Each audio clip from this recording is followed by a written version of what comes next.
Alright, after a delicious dinner of chili mac, I am back for what will be part 5 of my Final Fantasy Marathon series. Still on Final Fantasy Pixel Remaster. And earlier today, I left off after getting the class change at the Citadel of Trials.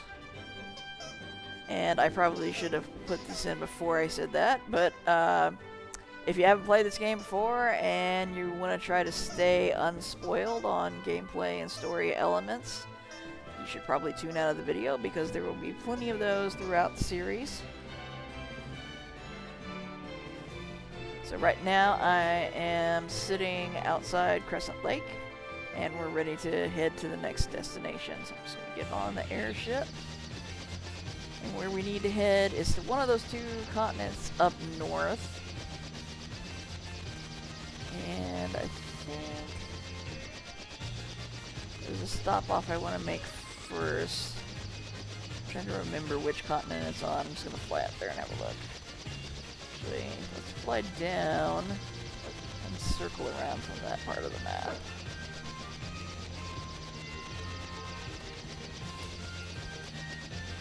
Unlike Christopher Columbus, or was he the one that figured it out that the world was round? But he thought he would just landed in the wrong place. I don't know. But anyway, we figured out that the world is round, and I'm sorry if that's breaking news to you, but if you go off one edge of the map, you appear on the other. I think up here is where I want to go, and the reason why will be revealed shortly. So again, spoilers. Tune out if you don't want them. So I'm gonna land right here. Save the game. You can't land on the desert.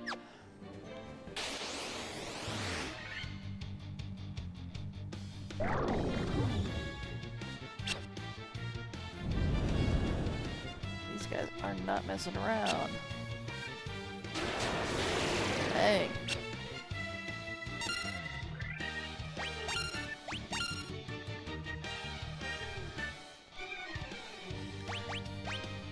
Watched the last video, you know, we picked up a couple of useful items. This healing staff that heals the whole party without using any MP, and also these gauntlets which cast the Thundara spell without using MP. And then we just set up our auto battle.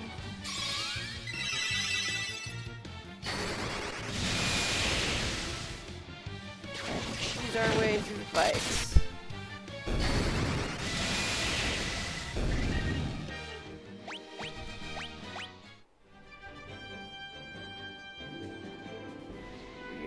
Across that desert and into this one.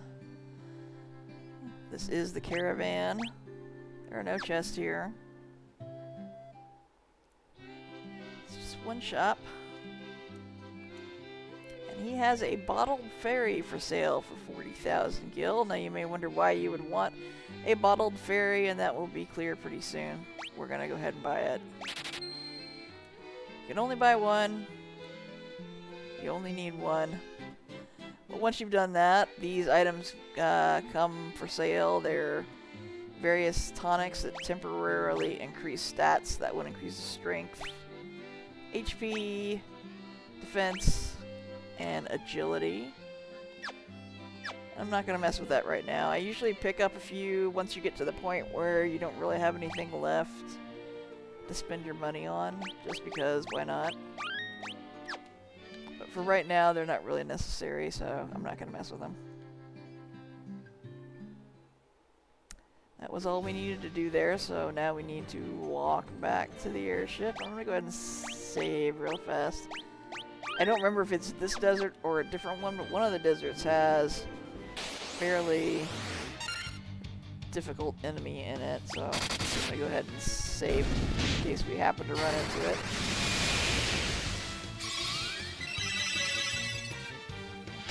At least I think it was this game that enemy is in. They all start to kind of blend together after a while, so sometimes I'm not sure which Final Fantasy things happen in.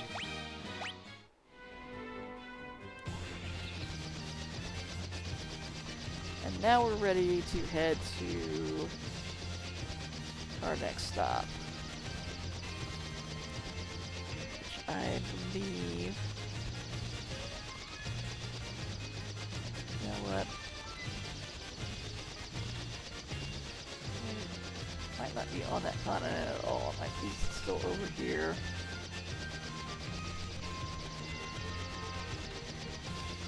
Yeah, I think it's right here.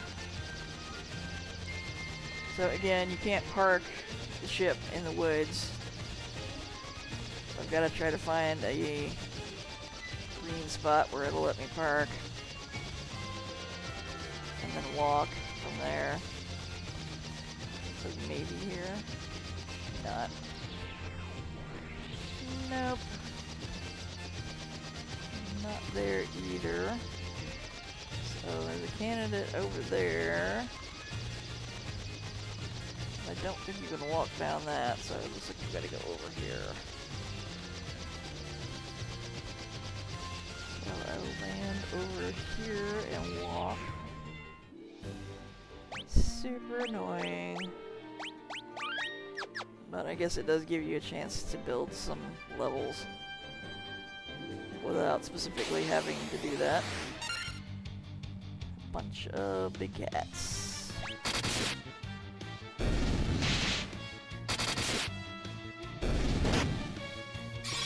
In the original version, the grinding is pretty much impossible to avoid because you just get to a point where you can't win fights without doing it. In this one, it's largely possible to just build your levels naturally through playing the game and not have to specifically grind. And I prefer to do it that way when I can because it just gets boring doing it the other way. Alright, this is... I wasn't paying attention. The town of Onrak. There are no chests here. There is an item shop, a couple magic shops, and an inn. It does not appear that there is a weapon or armor shop here. I don't think there's anything new at the item shop, but I'll stop by anyway.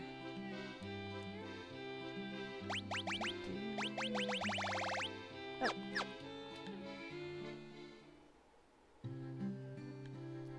So I'm gonna go to the inn.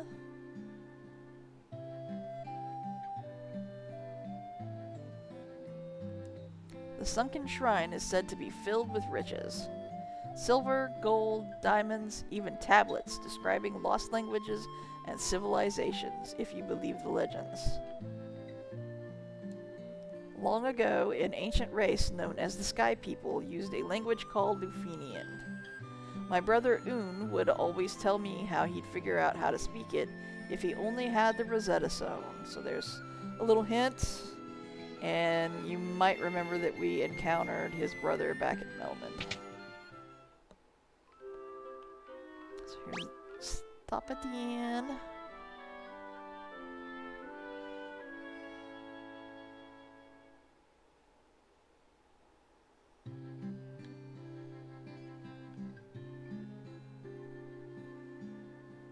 Dragon hanging out.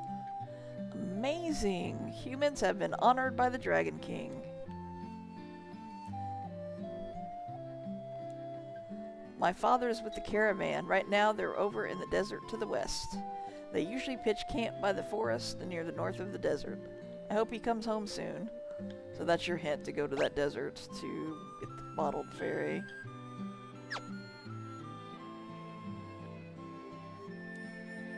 Are those legs really yours?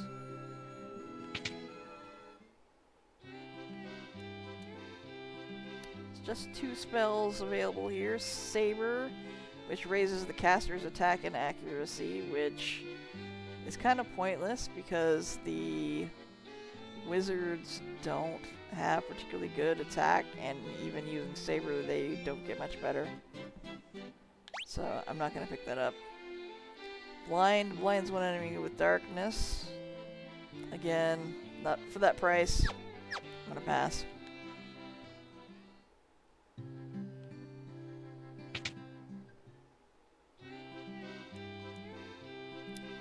Null Death enhances the party's defense against instant death, which would be nice if it ever works, but I'm not sure it actually does. Hilaga restores a lot of HP to the entire party, so that sounds useful. And I guess I'll get Null Death. I don't know. I don't remember ever actually using it successfully, but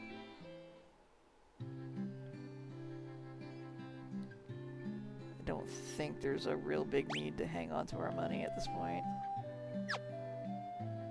That's all there is to shop for here, so the next thing I need to do is, where is it? You know what, I did need to go somewhere else first.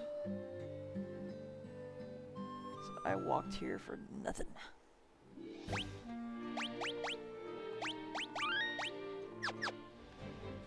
Alright, gonna have to walk back to the airship.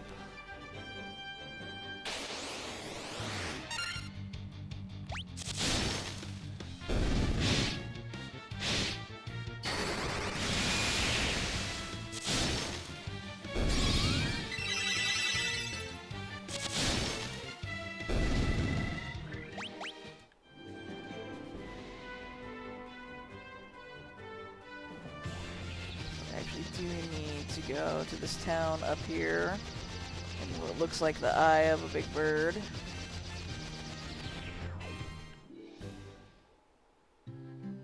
This town is called Gaia in this version of the game. I think in some version of it it's called Hawkeye. Take a couple of steps and the ferry we paid 40,000 gil for flies away. So that was a good investment. This is Gaia. Outsiders often call our town Eye of the Hawk. To our south is an ancient city known as Wing of the Hawk.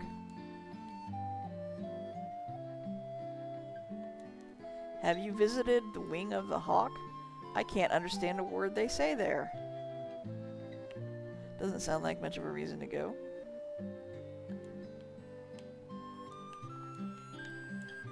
A fairy was living in at our spring, but I haven't seen her lately. I wonder what's happened to her. Well, somebody stuck her in a bottle. That's what happened to her. And there are no chests in this town. My dad was always telling me how the castle to the west was a place to test your courage. Obviously, he's talking about the Citadel of Trials, which we've already done. Oh, crap. Just walked out of town.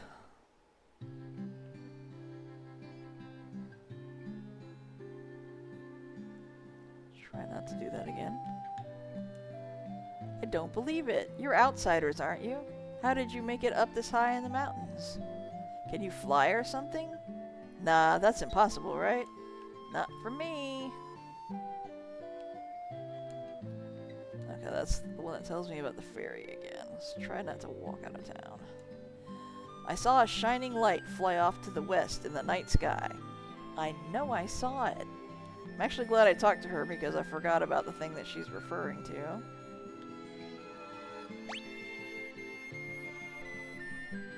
I don't think I need to do that yet, though. So we've got a weapon and armor shop, an inn, and two of both kinds of magic shop here. So let's go to the magic shops first. Where are they?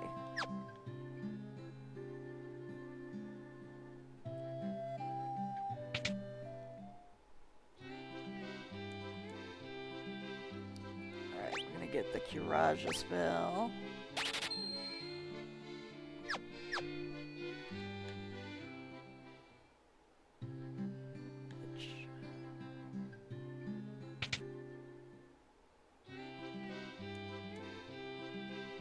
And Blizzaga.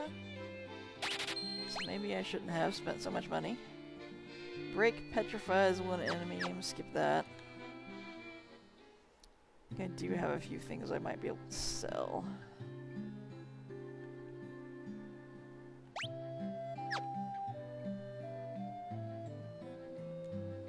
That broom's always trying to weasel its way out of its chores. I don't know what to do with it.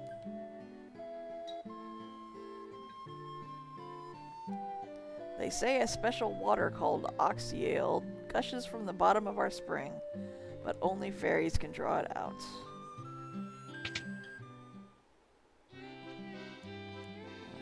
They've got the holy spell, which works on undead enemies pretty well. Null all, which is supposed to reduce all spell damage by half. And Dispel, which is supposed to negate one enemy's magical defenses. Over here. Stop, which stops time and paralyzes all enemies. Warp banishes enemies to another dimension. Kill instantly kills. Right now, I'm gonna get Holy, I think, since that's really her only attack magic available in the game. And the others I'll pick up later when I've got more money.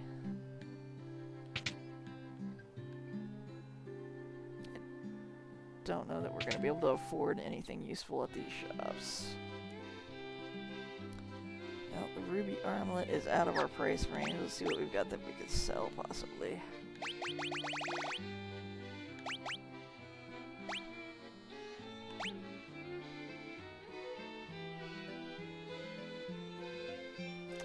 Sell the flame sword and the great sword. I don't think there's really any reason to hang on to these things.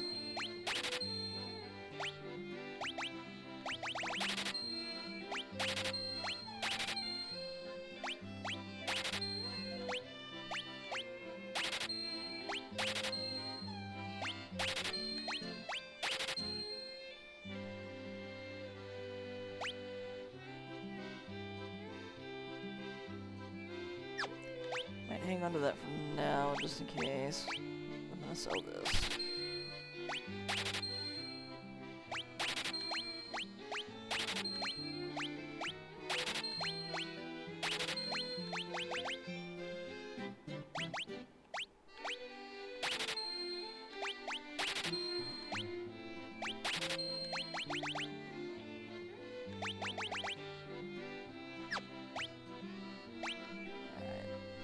Gives me enough to buy a ruby armlet, or we could get some protect rings.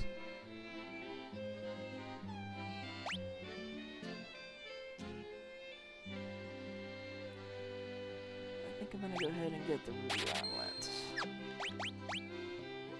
I feel like we might actually get some protect rings from chests at some point. Means I can sell this other silver armlet.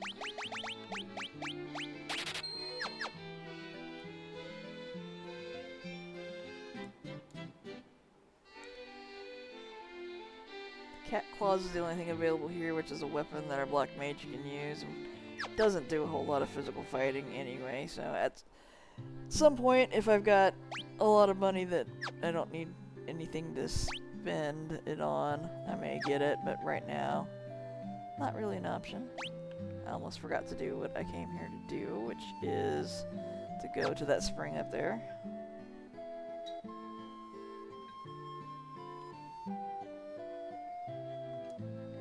There was a scholar studying the Lufenian language, but I can't seem to recall his name. It's Dr. Un, we already know.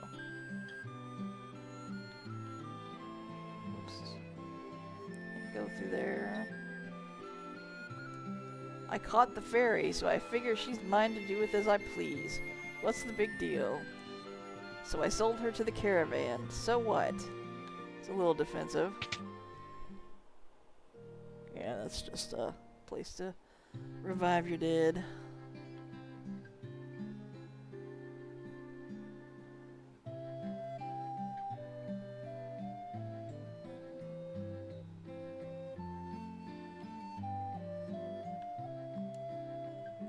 You're the ones who rescued me from that bottle. I'm sorry about running away, but I was just so scared. I'll get you some oxyale from the bottom of the spring to make up for it, okay?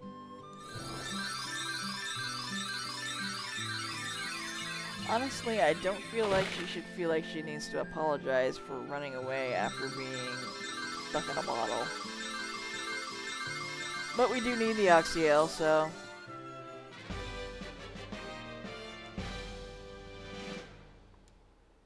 Or Oxyale, I'm not sure how it's supposed to be pronounced. Air will flow out of that water for as long as you have it. And now we can go back to that town that I just left.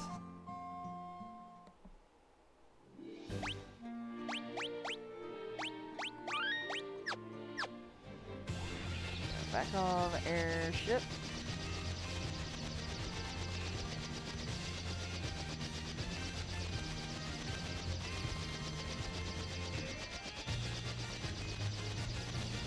Find a place to park.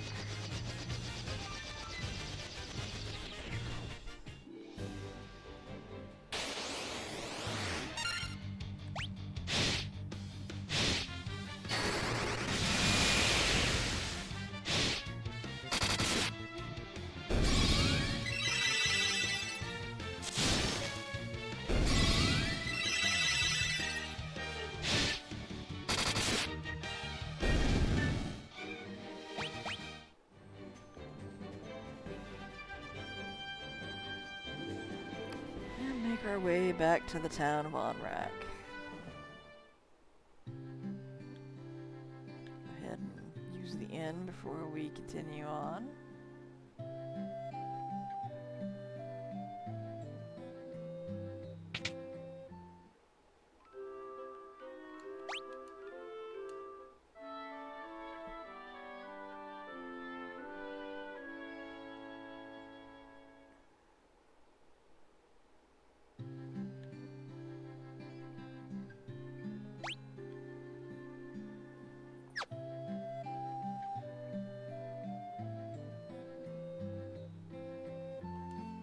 Hi, my name's Copy, or Cop. You want to hear about the shining object I saw? I think it fell somewhere near the waterfall to the north. No one believes me, but I think it was some kind of mechanical creature. So there's another hint about something else we need to do. You have I'm gonna say Oxyale. You are the ones we've been waiting for. Please save the mermaids. So if you come here before you get the Oxyale, you can't proceed because you've got to go underwater. And I guess this barrel, which they've turned into a submarine, which I feel like is probably another Lord of the Rings reference or Hobbit reference because they ride the barrels in that book. Apparently it must not be entirely watertight.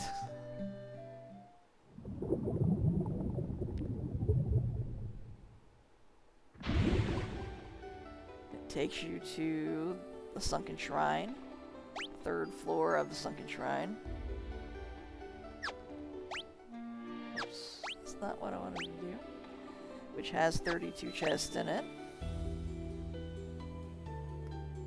It has a somewhat trickier layout than some of the other ones. There's two ways you can go. You can either go up or down, and they take you to different destinations.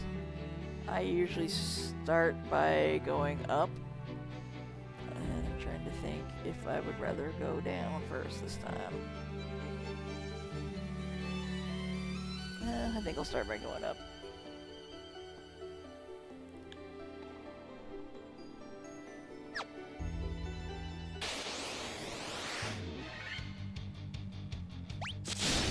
Gauntlets are particularly useful in this shrine because a lot of the enemies are weak to thunder magic. So you have free thunder magic you can use. It's not the most powerful of thunder magic, but it is free. So I can use it as often as I want instead of having to conserve it.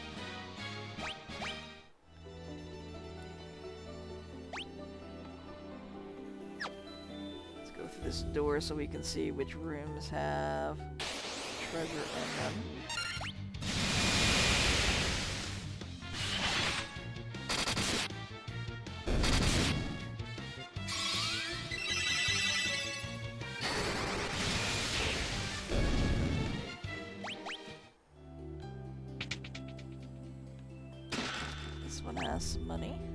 we could actually use at this point. Those are empty. That's empty. So it looks like there's one treasure chest over there, and then the stairway up and down. So let's go get that other treasure.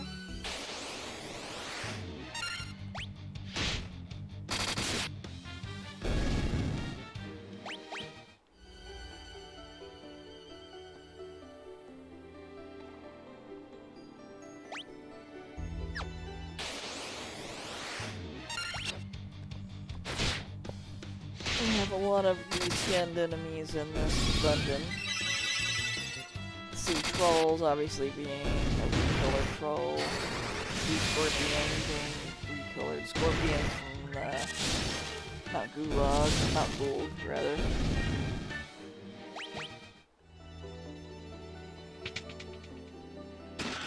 Some more money. And we're just gonna head to the northeast corner and take the stairs up. This is another reason it's nice to have the gauntlets, if there are large parties of enemies. So being able to cast that group magic takes them down much faster than trying to battle them out physically.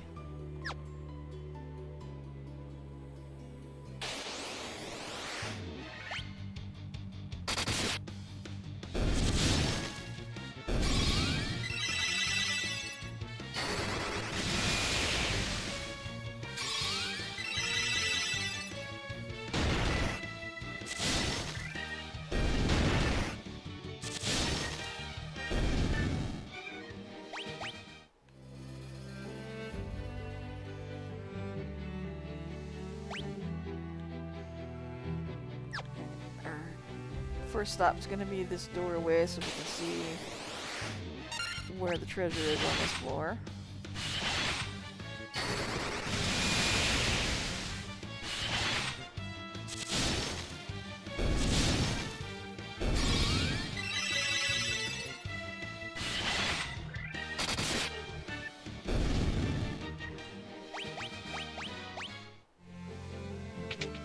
There's nothing in that room. Treasure down there and over there, there, and up there. Stairs are down there, so we're gonna try to take the most efficient route. Go to the left and get these treasures first.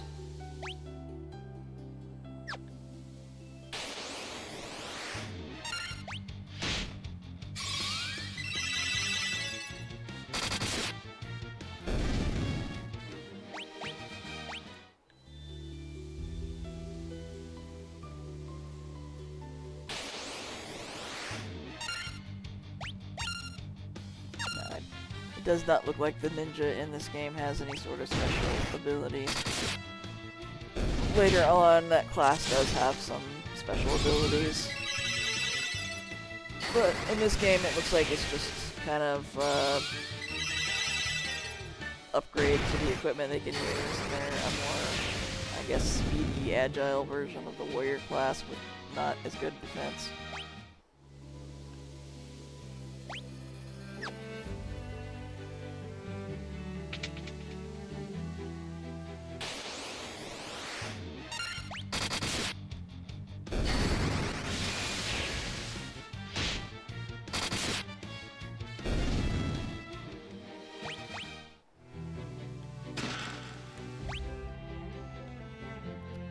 Next thing we want to do is get that treasure chest up there.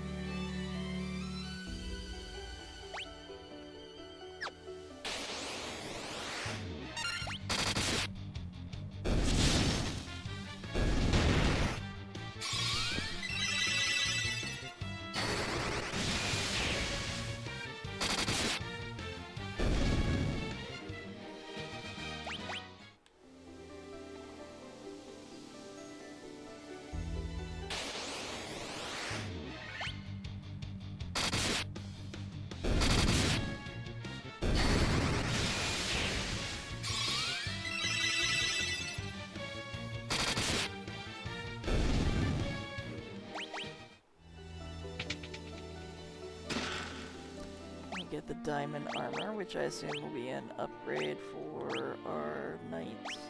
And it is. Actually going to see, though, whether our ninja can wear it. Oh. So I guess we can just sell that expensive knight armor. Although, if we had multiple knights in the party, we would still be able to make use of it. And there's another treasure to get down here.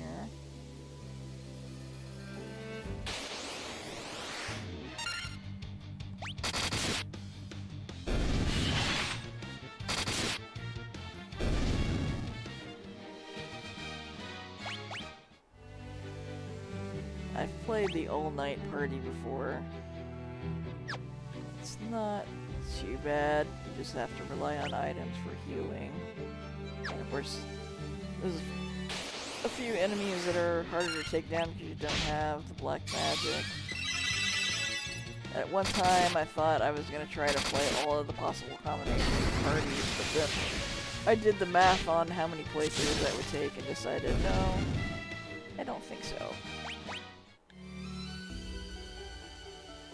It's too much.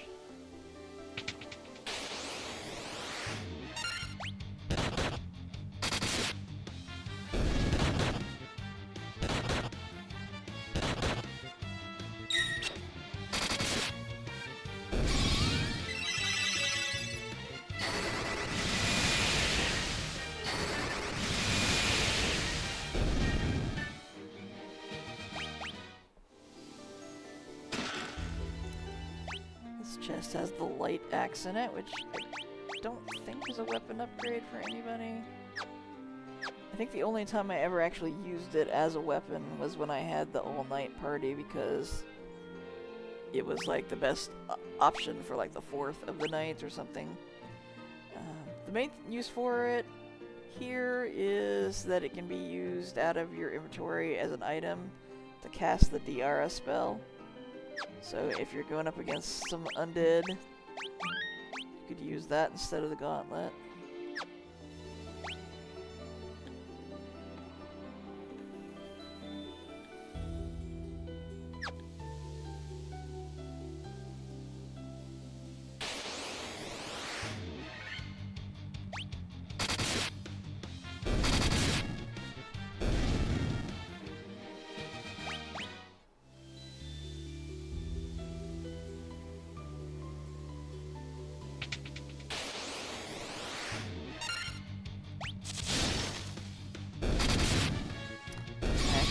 Until I ran that all-night party, I didn't even realize that the light axe could be used as an axe. I thought it was just meant to be used as an item.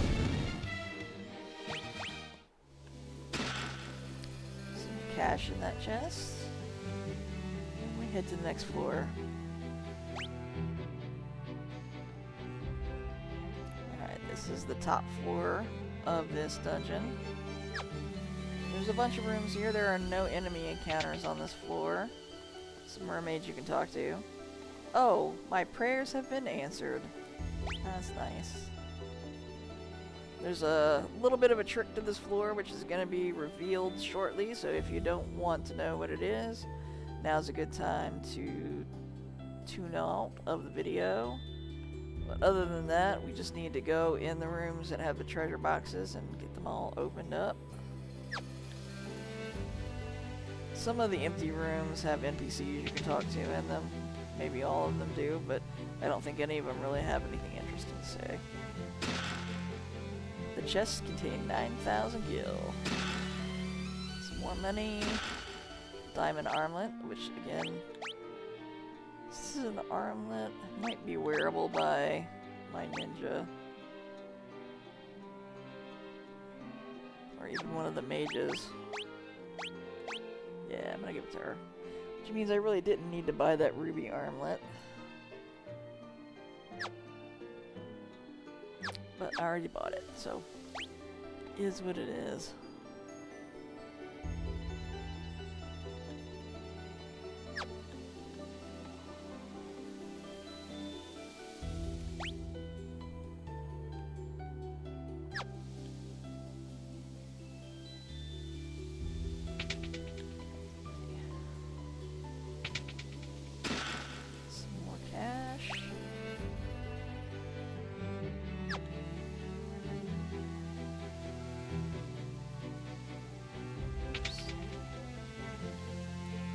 Are those crystals the legends? Are those the crystals the legends speak of? Just who are you? We're the Warriors of Light.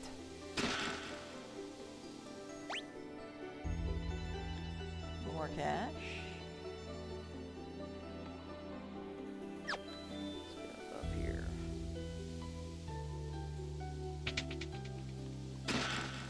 More money. More money.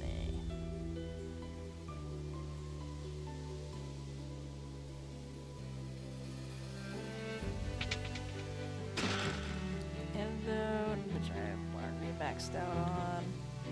The Mirage Tower stands in the desert to the east of the continent, right? Well, I saw someone go into that tower. I heard the most lovely chiming sound. So that's a hint on how to get into the Mirage Tower, which we haven't encountered yet.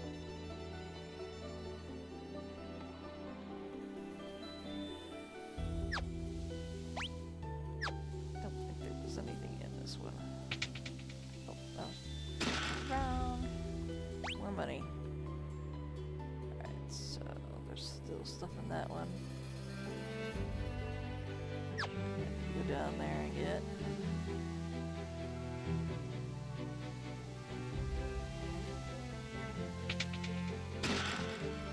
A diamond shield for our knight.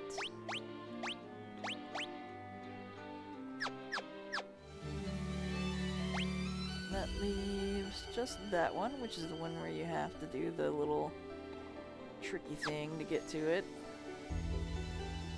So there's no obvious path to get there. Both sides are blocked off by the broken pathways. So what you actually need to do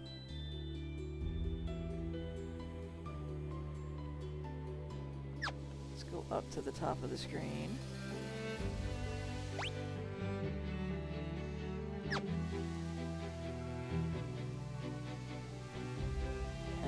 Just walk off the screen this way, and then that brings you around to that room.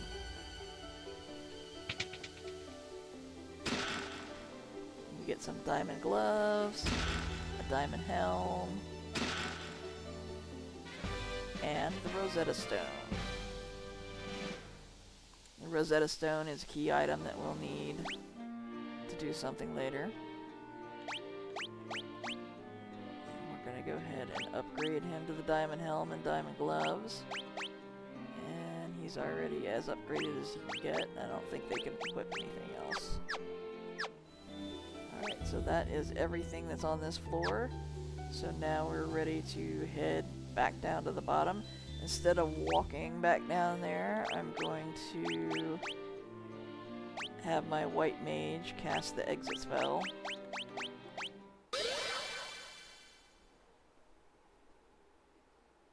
That takes us back outside the town. I can save my game. And then I'm gonna stop at the inn.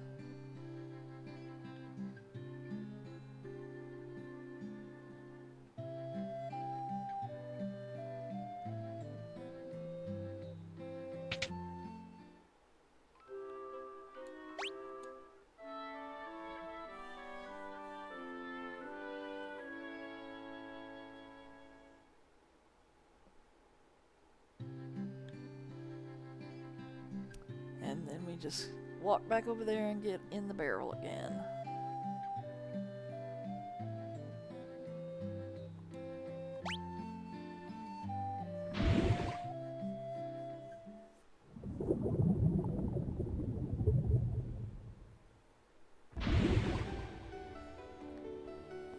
And this brings us back to the floor we started on, so that instead of walking back down, I can then just go over to the northeast corner and take the stairway down that we didn't take earlier.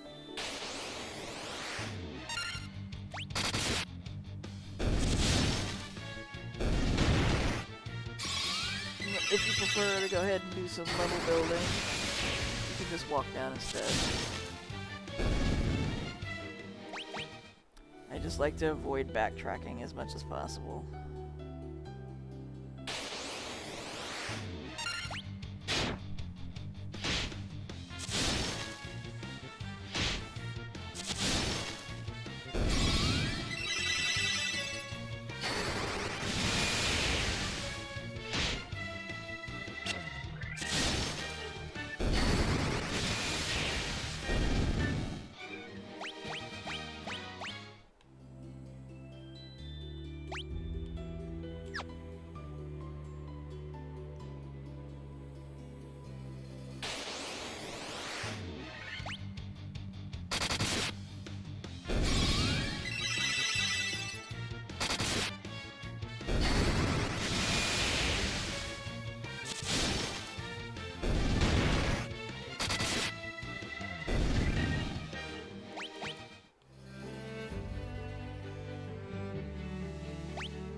has stairs that go up.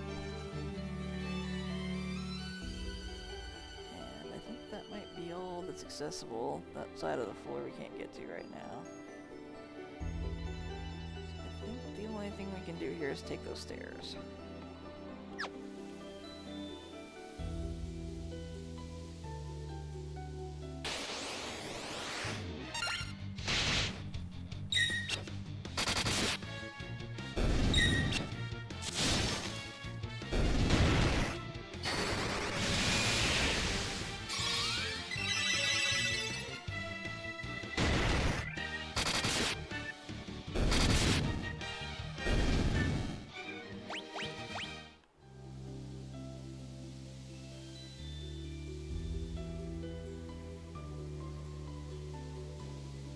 This takes us into another room that's just got a couple of steps and some more stairs.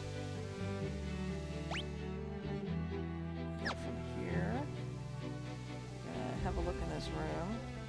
I don't think there's anything in there.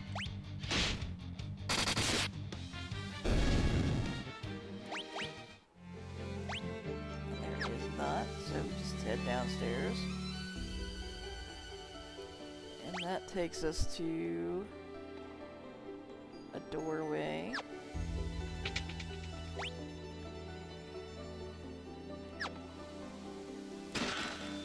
Some cash. More cash.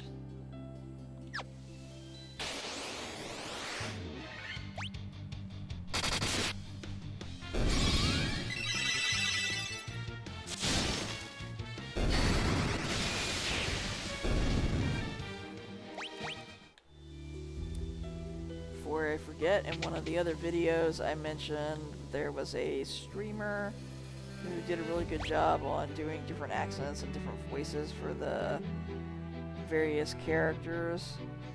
His handle on TikTok is GeekyT24. I'm not sure if he also streams other places. I think he does, maybe on YouTube, as I believe I've seen him referring to more than one chat room, but he's pretty cool. I don't get to watch his stream very often because he's usually streaming while I'm doing other things. But he's a cool dude, and he does, if you like listening to people do different voices for the characters in these games that don't have their own voice acting, he does a really excellent job. I, however, do not do voices.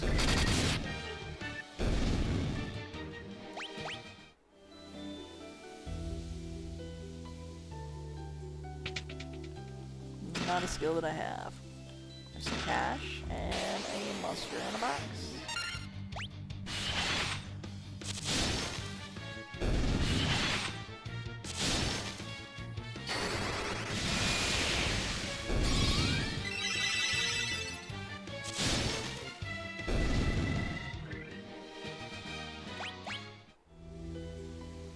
But I just happened to think about his stream because I saw a few minutes of it.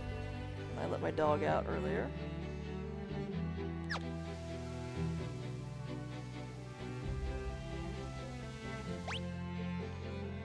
I had thought about doing the live stream thing myself, but I find I don't really enjoy watching the chat room while I'm trying to play. I don't think I would be able to keep up with the conversation and the game at the same time, so it's just easier for me to do these Let's Play videos with commentary.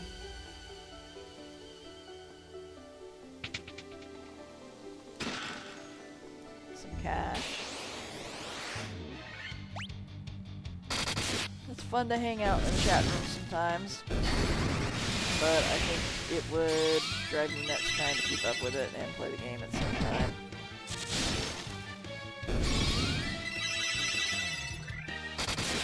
Maybe if I ever get to the point where I can invest in one of those programs that reads the chat to you or something, or have the time to figure it out. I don't know if they even cost money, but for right now, I'm gonna stick with this.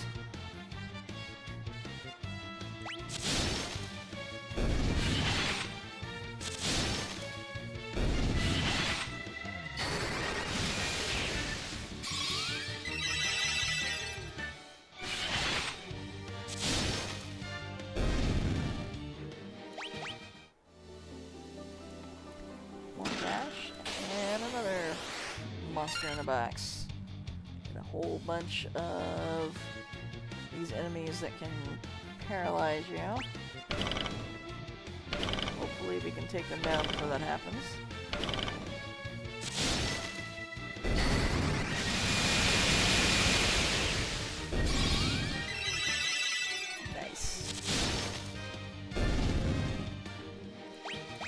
Black Mage is really just an OP character in this game. And we get the Giant's Gloves from that chest, which I think is another special use item. Yep. Cast Saber when used, which raises your own attack power. And since my fighters can't cast that spell on themselves, they can use the Giant's Gloves instead to boost their attack power. I don't know if they can actually be worn as gloves or not.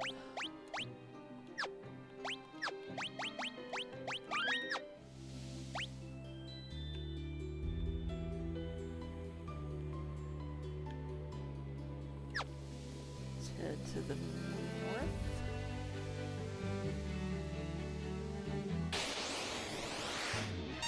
Very sedate music in this dungeon. Not the battle music, obviously, but the music that plays while you're wandering around. The battle music is very jaunty. This. It's a nice violin, I think. Music is really excellent in these Pixel Remasters.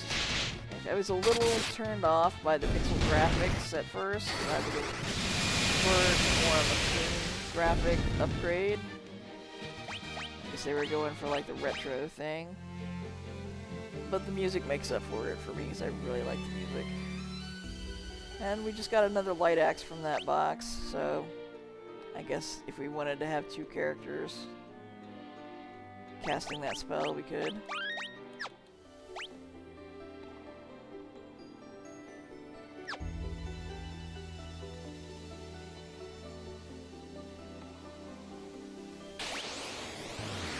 Some other series that is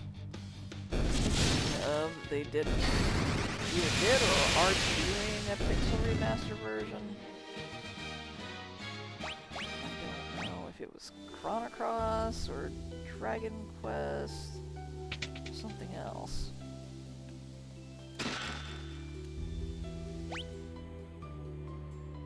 I know there are Steam versions of Chrono Trigger and Chrono Cross that I do want to play eventually. I think I already have them.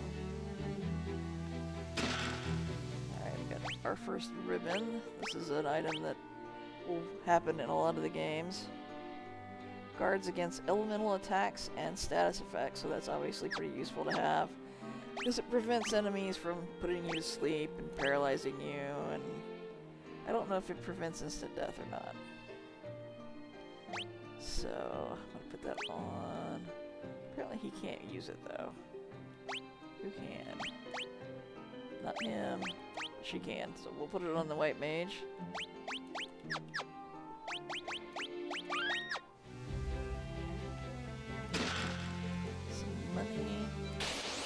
Option to fight, or I don't know, maybe you need to fight him to get to that treasure chest.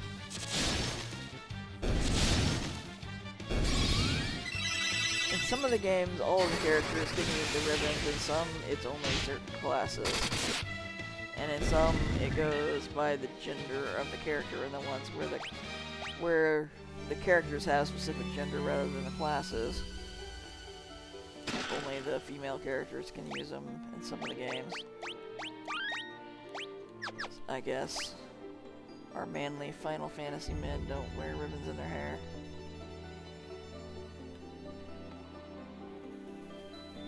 Alright, we are going down, not up, so I think we need to go to the northwest stairs.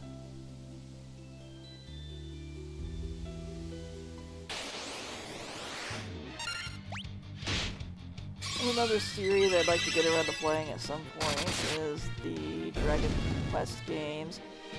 I've played a couple of them in their original form, like the very first one I know I've played, and I've played at least one or two of the others at some point, and some of the more recent ones. But it's going to take a long time to get through these Final Fantasy games, so we'll see how much time I have left to get to anything else when I get there. So, I don't remember if there's treasure on this floor. Should be one treasure chest left unless I just missed one somewhere.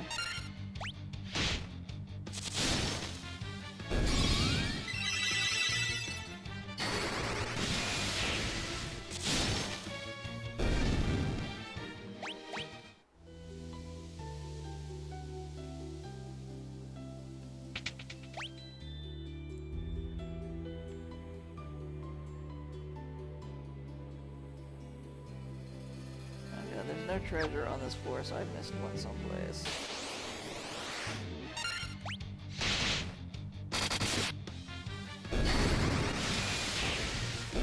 So, as much as I hate to do it, I will backtrack through these floors to look for it. And if it's not there, then I'll go ahead and... Maybe I didn't go in one of those rooms. Hoping it's on this floor. That I didn't miss it on the upstairs floor somewhere.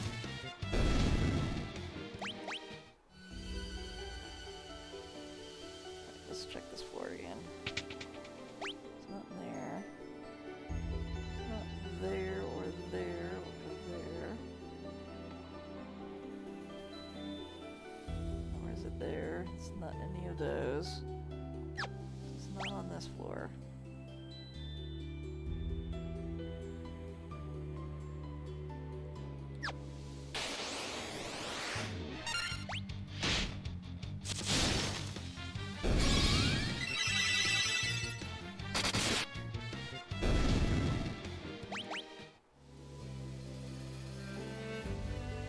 Probably gonna end up being like a potion or something worthless like that, but I gotta go get it anyway.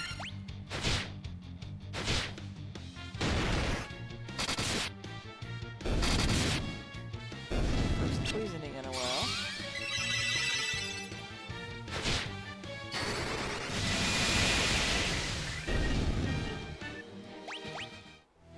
Let our knight show off his magical prowess. Oh no, he doesn't have Poisona. Never mind.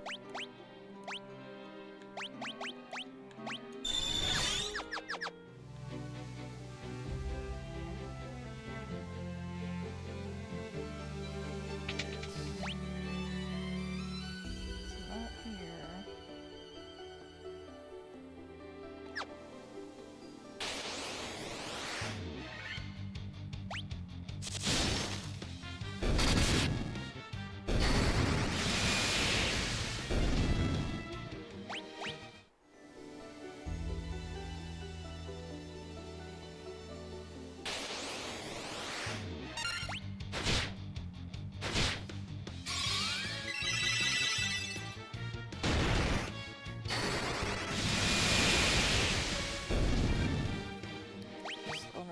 Getting poisoned now.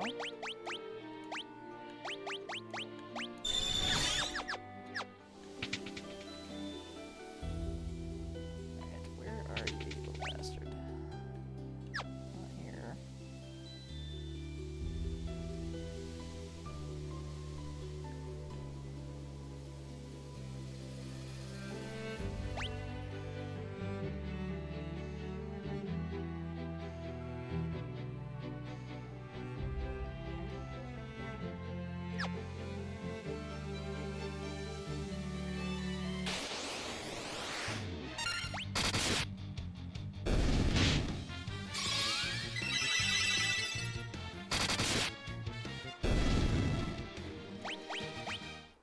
What I like to call grinding by incompetence.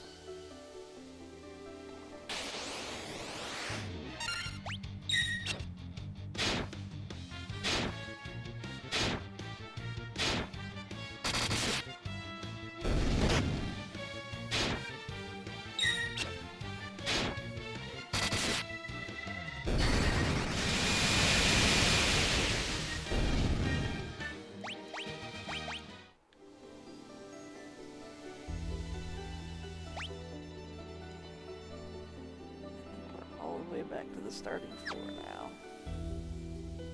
Let's see if we forgot to get something in here. It's not over there.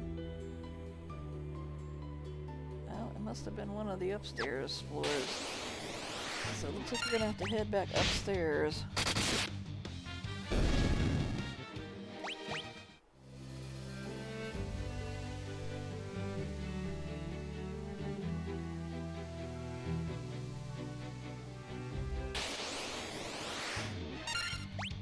As they say, it's always the last place you look, because once you find it, you stop looking.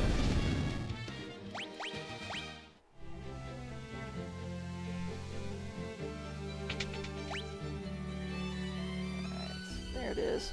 Can't believe I missed that.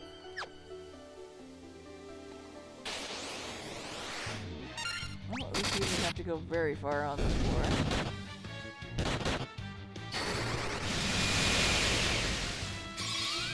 This is a group where I could have changed tactics and used the light axes. But doesn't really seem worth the trouble of having to switch command out. We can get them in 2 rounds anyway.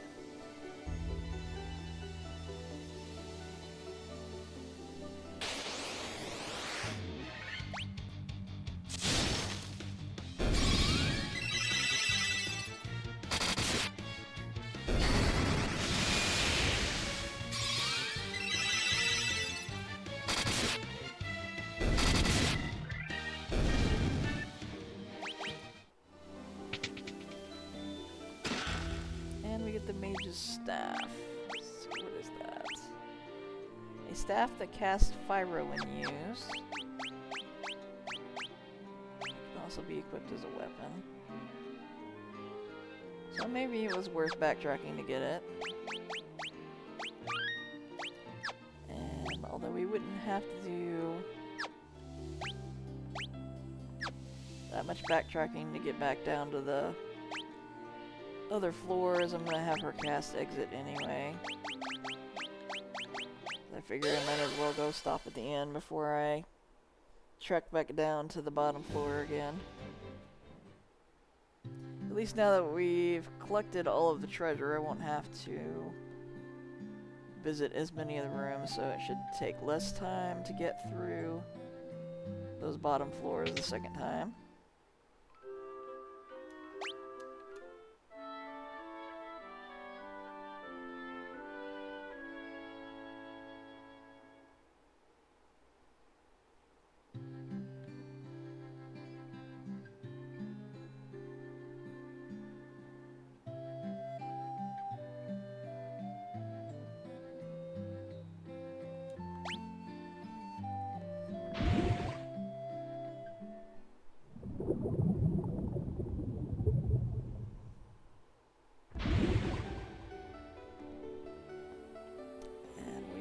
Back on the 3rd floor again. Heading back to that northeast stair.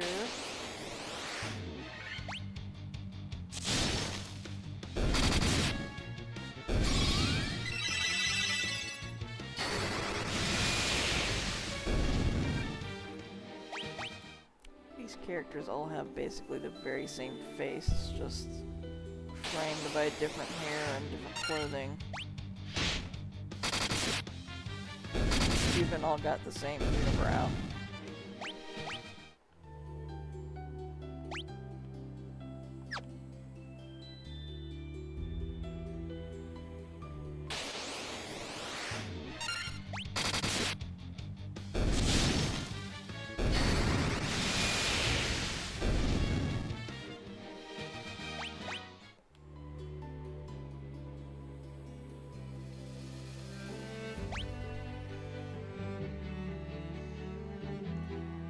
The first time I tried to play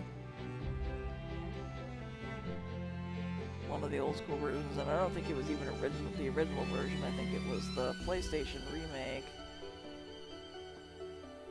on a high definition television. It about made my eyes bleed. It just looks so terrible. So it's nice to have these remakes because then you don't have to have a 500-pound CRT in order to be able to play it without eye damage. Or maybe it's just psychological damage.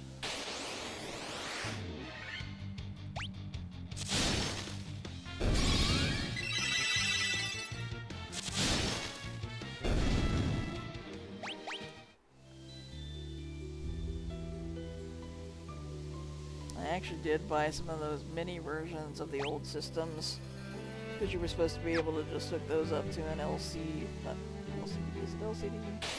I don't even know what kind of. I think they're still LCD. Mine are anyway. I don't have the latest and greatest monitor. But I think you were supposed to be able to hook those up to a regular monitor through HDMI and not have it look like ass. But I never got around to actually even taking any of them out of the box, so I just ended up selling them on eBay. I like the remakes.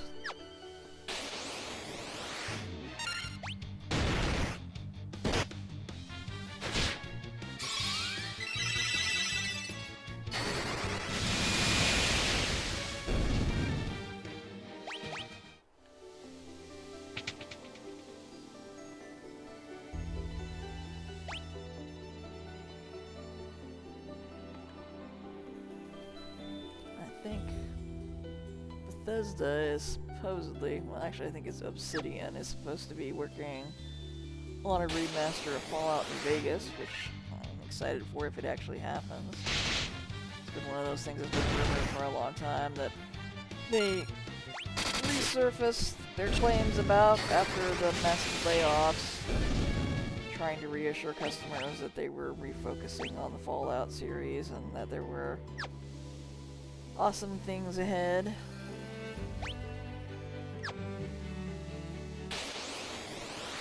Tomorrow is the start of the Fashion event in Fallout 76, which is an event I've done before when I played the game the first time, but this will be the first time since I returned to playing. It's fun. I have nostalgic feelings for it because it was the very first special event that I participated in. Even though I'm not a collector and the main loot you get from it are these masks that don't really serve any purpose.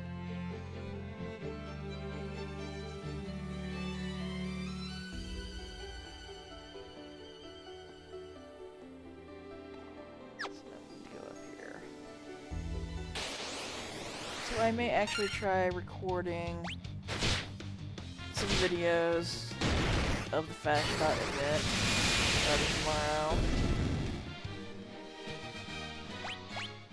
See how that goes.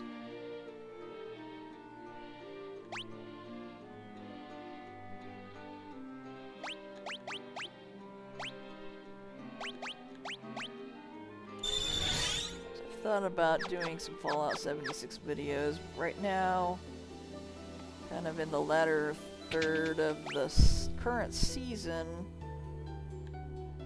and when there's not a special event going on, I'm really just kind of doing the dailies and the weeklies, and the character I have is already past all of the quest content, and I just don't think it would be all that exciting to watch.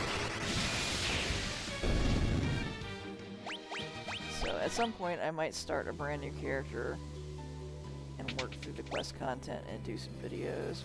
We'll see.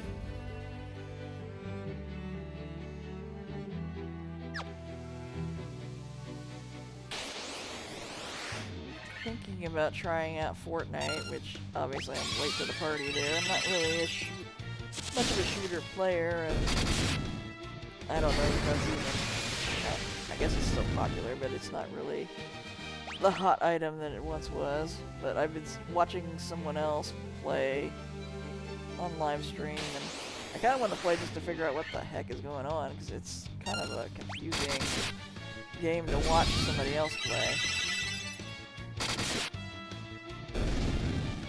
If you don't know what's happening, which I don't. I don't know if I'm gonna like it though. I'm not, it's kind of, I think I prefer the realistic shooters more than I do whatever this thing is.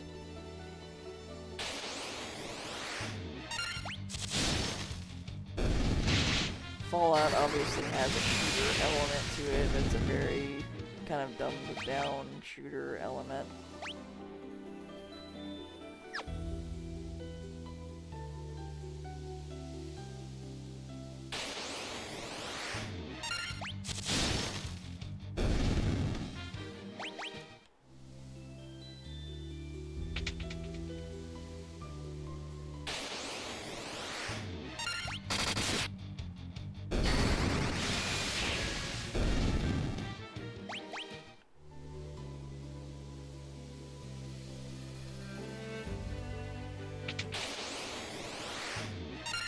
Almost to the objective. Alright, before we interact with the blue ball, we're gonna quick save. Everybody's health is actually in pretty good shape, so don't worry about that.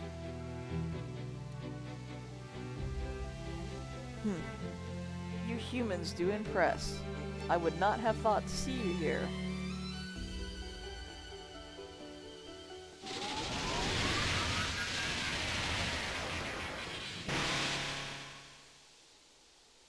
But do you really think you can defeat the Fiend of Water here in my own domain? Fools! These dark depths shall be your tomb. And the Kraken appears. He looks kind of like a giant squid type character. Another character from Greek mythology. Also appears in the very loosely based on Greek mythology movie Clash of the Titans. Although that version of the Kraken, which they call the Kraken, is very different from any other one I've ever seen.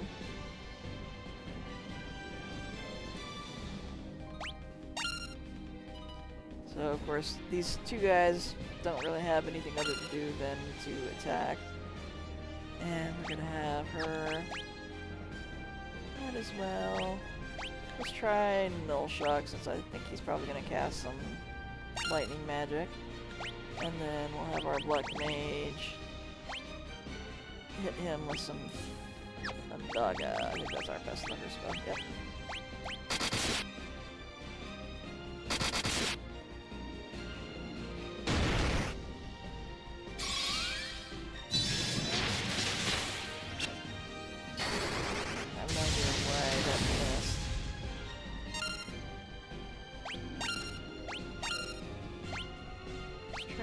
So I can see whether it always misses them or whether it just is one of the kind of random things.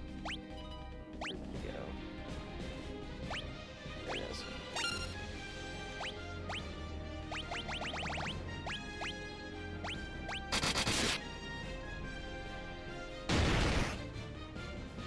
Dang.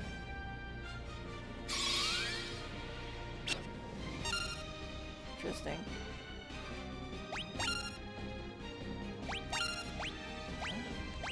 She has a life spell somewhere.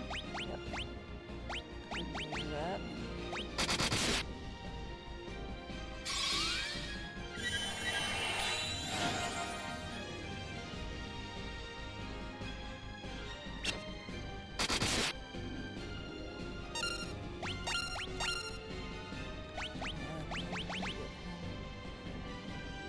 I don't know if he needs Kiraga or not, probably.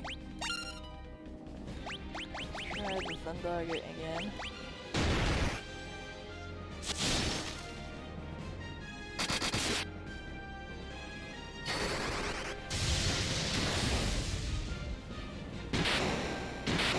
And that finished him off.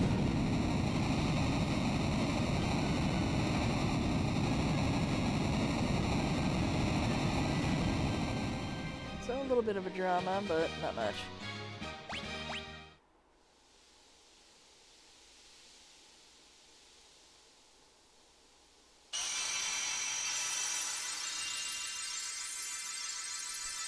We hold up our crystal and restore the water crystal.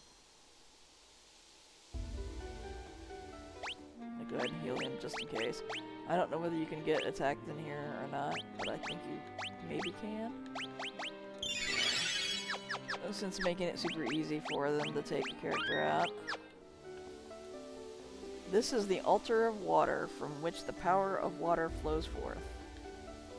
And then we've got our warp point back here. I already verified that we got all the chests, so we're ready.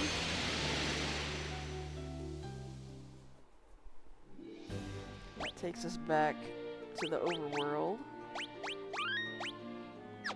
We're in good enough shape. I don't think we really need to do the inn here. But I wanted to check these magic shops to see if there was anything I didn't get the first time that I want to get now.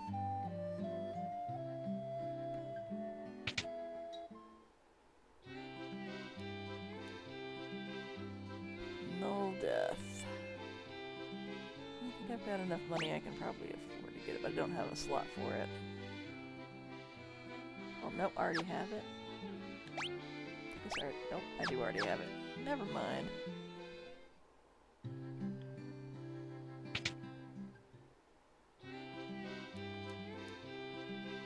Saber and Line. I just don't see any reason to have Saber because he's never going to be a big attacker. And I don't think Blind is worth the investment either.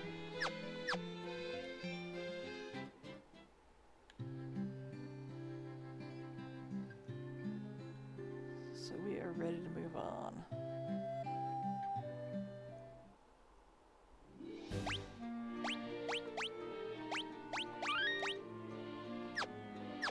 So first we gotta walk back to our ship.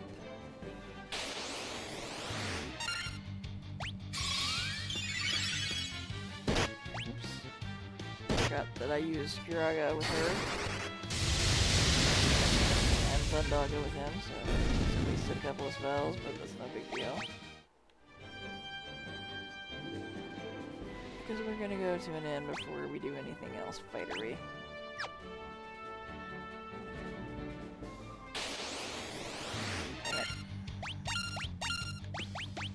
Switch her back to using the healing staff.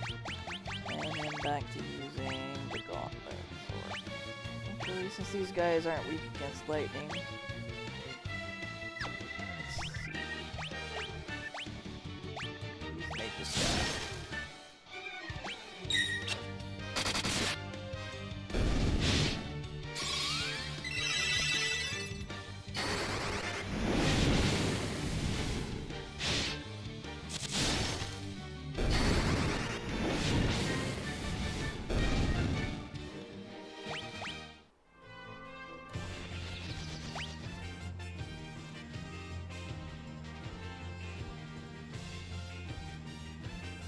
Couple of things I need to do at this point.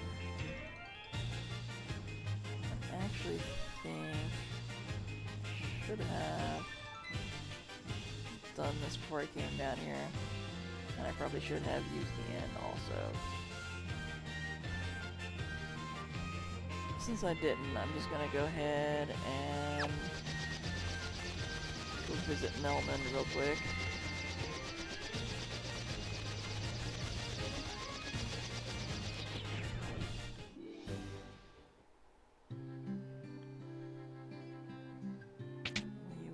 Their inn. If I really wanted to be a cheapskate, I could fly back to Cornelia and use that inn, but that doesn't seem worth it. At least not to me. What I do want to do is go talk to Dr. Un. Or Uni. Or Yoon. Or however his name is pronounced. Just a moment. Let me see that tablet. This is the Rosetta Stone. This makes it possible to decipher Lufenian. The Rosetta Stone, of course, appears in some other mythology. I don't remember which mythology. But it was used to decipher all the different languages. I don't know if it was the Tower of Babel or something else. But something to do with deciphering languages in some other mythology. Yes, of course. That's what that was. It all makes sense. Here, allow me to express my gratitude by teaching you Lufenian. So he teaches us Lufenian.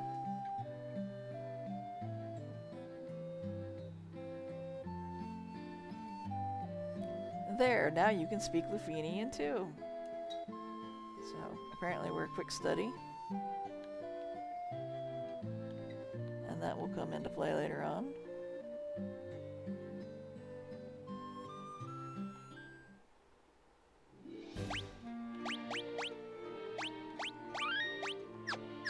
You're probably tired of hearing this by now, but of course, spoiler alert again, there's another thing we're about to reveal coming up.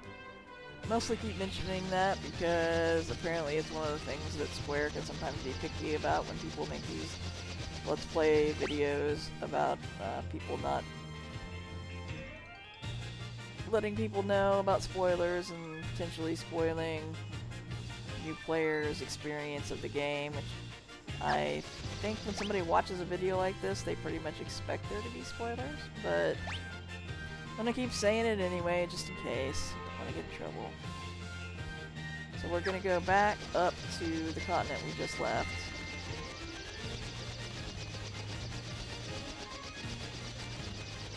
And I'm gonna park in the same spot.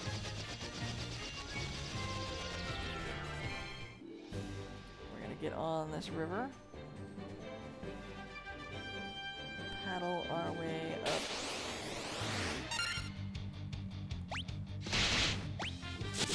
I should switch back to the continents.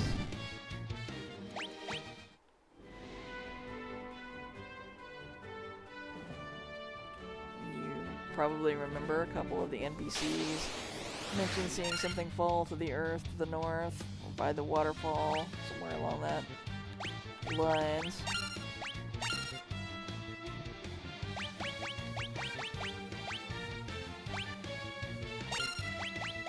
Switch to the gauntlets here.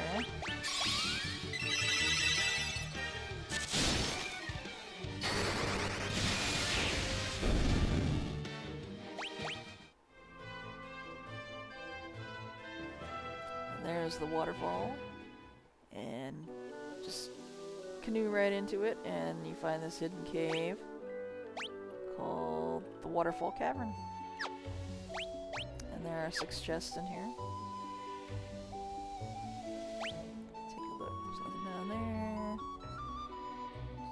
Most of it is just empty space for you to get lost in if you're not following the map. Our bat friend, you're back. Should change it to the light axe in here, which I might do.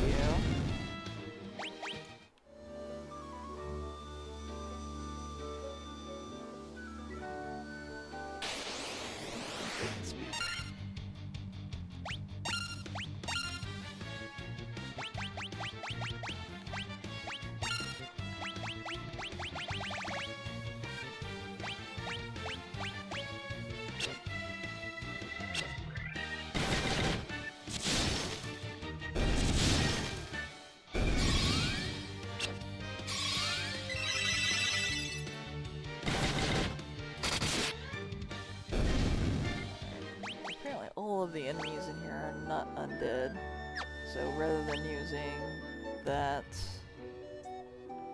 particular item, nope, they still just say Kiki.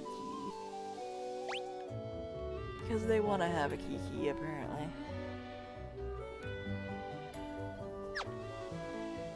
But anyway, since everything in here isn't undead, rather than having to constantly switch back and forth, we'll stick with it for now since these guys are undead.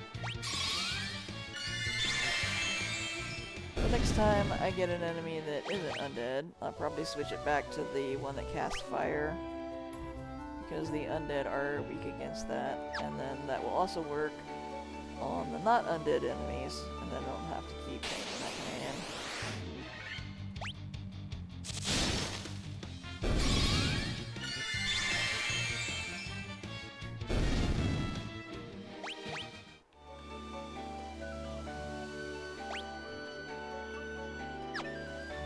Way to the store down here.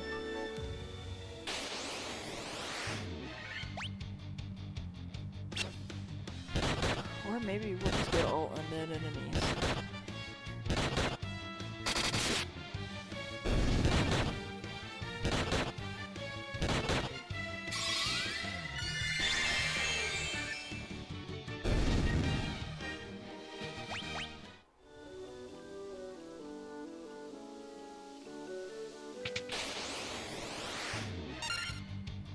Nope.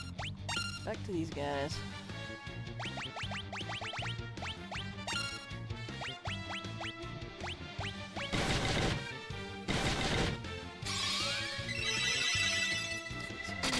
Staff to cast fire at.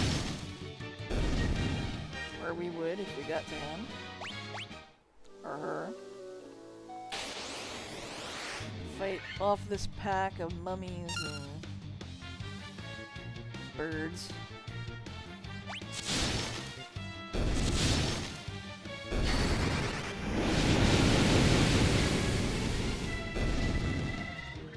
Down they go.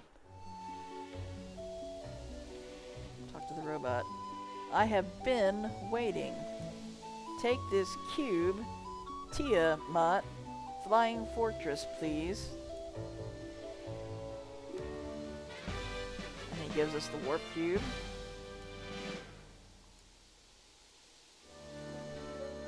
And that's another item we'll end up using later in the game. He appears to break down. And then I don't think he says anything else. Nope. Just been waiting for us to show up to give us that cube. Go ahead and quick save. See what's in these treasure chests. Wizard staff. Ribbon. Money. Move it. Oops. Money. Money. And the defender. So. We'll get the defender. No upgrades for him or her, but he gets to upgrade to the wizard staff, which casts confused when used. Oh, he also got a ribbon, or she. Not that it really matters. I mean, who cares? Certainly not gonna spend a lot of time stressing over the gender of my RPG characters, but I did name this one Egwene after a female character in the Wheel of Time, so could either be a dude named Egwene or a butch female. Who cares?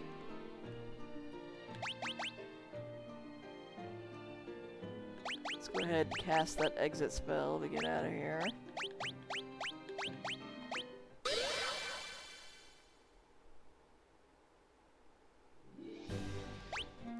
Back on the river.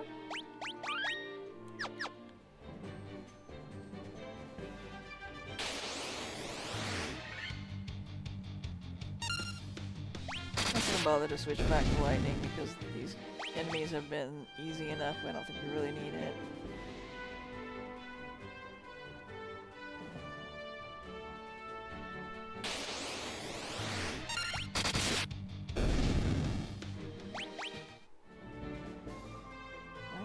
It doesn't really matter whether you walk or canoe at this point. We're back in our ship. So the first thing I'm going to do is go back to Gaia and see if I can buy any of the stuff that I didn't buy when I was there last time. I think if I fly by here, we get a glimpse of the Mirage Tower that we mentioned previously.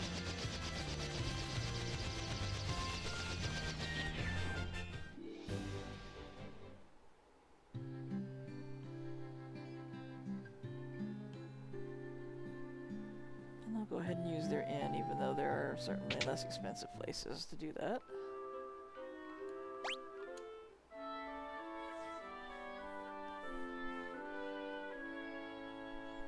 You have to wonder why there even is an inn here, since they're a town in the middle of a little mountain range, and it doesn't seem like anybody else knows how to fly. I guess people could hike over the mountains, but feels like there wouldn't be a whole lot of visitors to this town.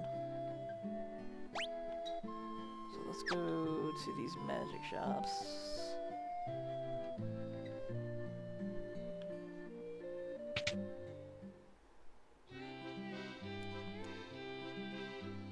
We got holy. No, could be worthwhile if it actually works. I just kind of doubt that it works.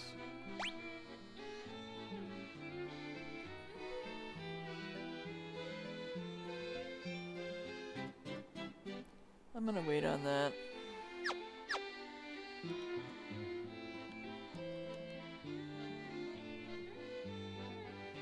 And same with these.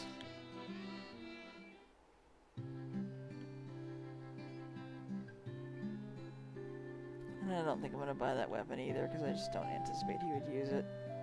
So I probably didn't really need to come here.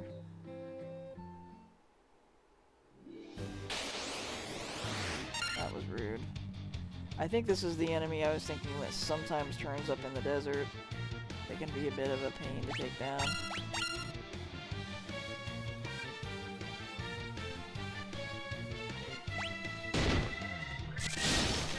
It's pretty hard.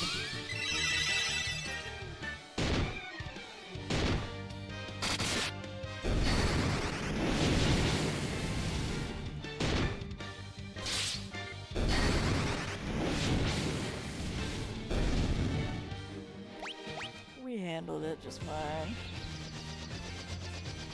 So our next destination is the town on the Hawk's Wing that was mentioned by the NPC. And again, there's nowhere particularly close by where we can land. I'm gonna have to go up here and land by this little pond.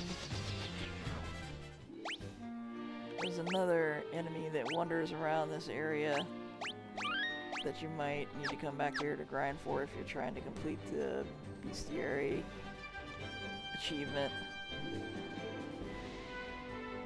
But I've already done that, so I'm not worried about it.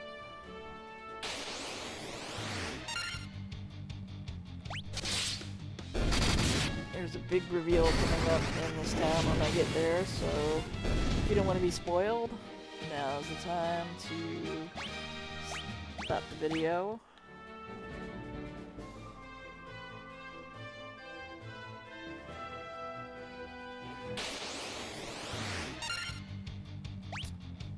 Wolves are back.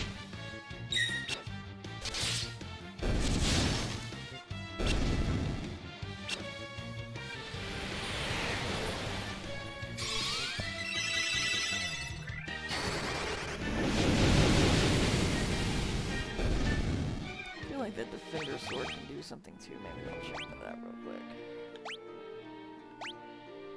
They dropped an ice shield, but I don't think that's an upgrade for anybody.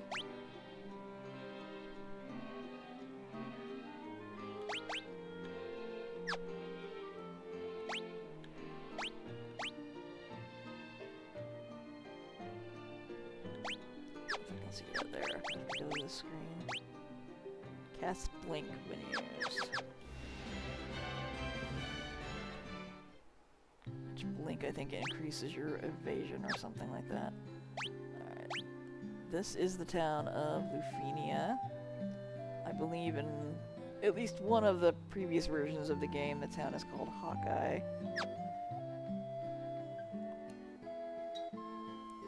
We are the Lufenians, the descendants of the race that once lived among the clouds, the Sky People. You use a vessel you call an airship. It was built by one of our ancestors, a man by the name of Cid.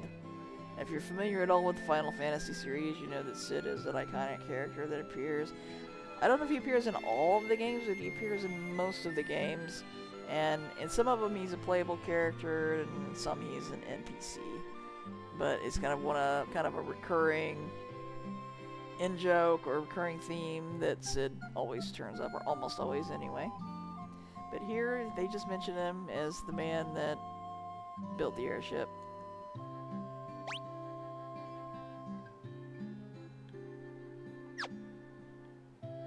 It's a rather odd-looking town. The Lightbearers. Then the legend is true. No chest here. and the only shops are the black and white magic shop. We have a legend that has been passed down through many generations. According to this legend, 400 years after the fall of the civilization in the sky, warriors bearing light will come forth to save our people. And this version of it, you can see that there is shops here because it tells you that there is on that screen there.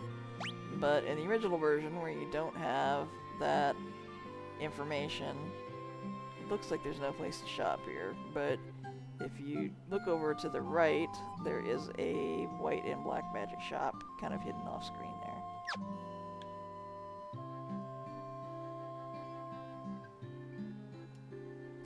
400 years ago, we built a civilization of the highest order. Even beyond the skies we reached. However, that is not but history now.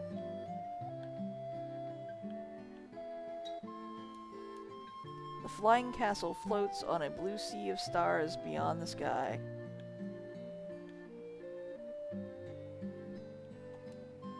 Could the mechanical beings our ancestors created still function? The Sky People would pass on their memories from one generation to the next through rituals. But 400 years is a very long time, and those memories have begun to fade. This world is composed of 4 forces: fire, earth, water, and wind. Of these, we showed greatest prowess with the power of wind. High in the sky, we set a castle afloat in the azure sea of stars. So, talking to these people mostly just is for story purposes. I think we already talked to that guy.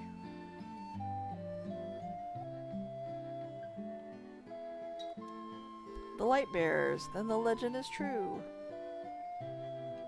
Get over here.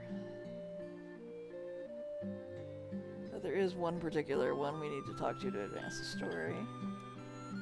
The castle that floats high above the clouds was once the home of our ancestors. The Mirage Tower is the gateway to that castle. We came to believe there was another entity controlling the 4 fiends. To ascertain its location, we sent out 5 warriors, but much time has passed since we heard from them. I hope no harm has befallen them.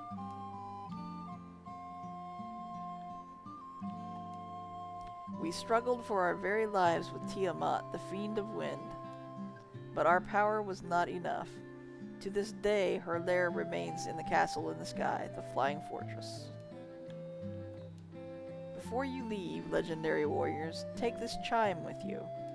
It will grant you passage into the Mirage Tower. You obtain the chime. If you come here before you get the Rosetta Stone, they just speak gibberish that you can't understand.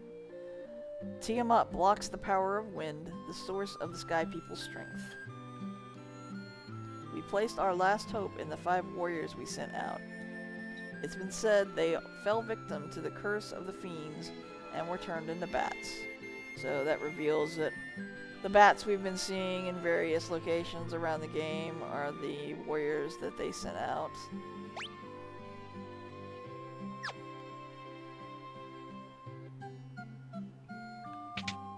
These magic shops have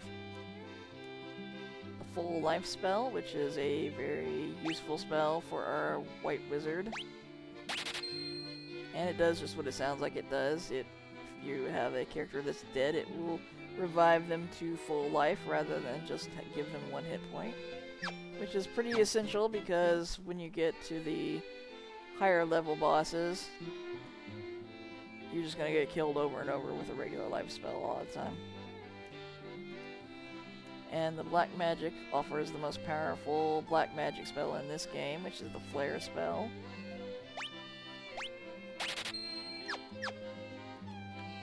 So we'll pick both of those up.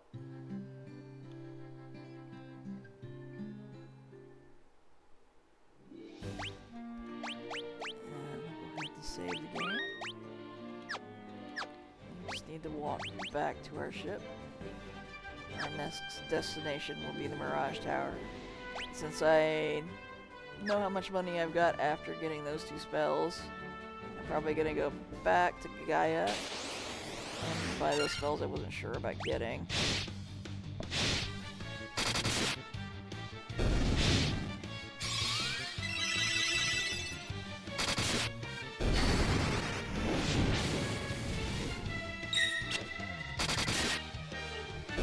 The reason I passed on them the first time was I wanted to make sure I had enough money to buy those 2 spells.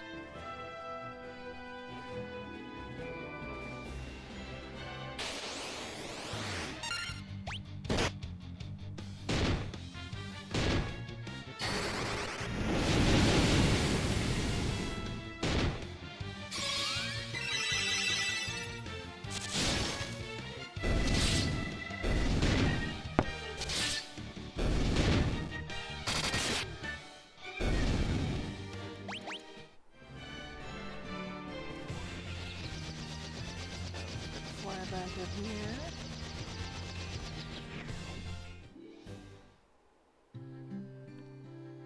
And I'll also stop at the inn while I'm at it.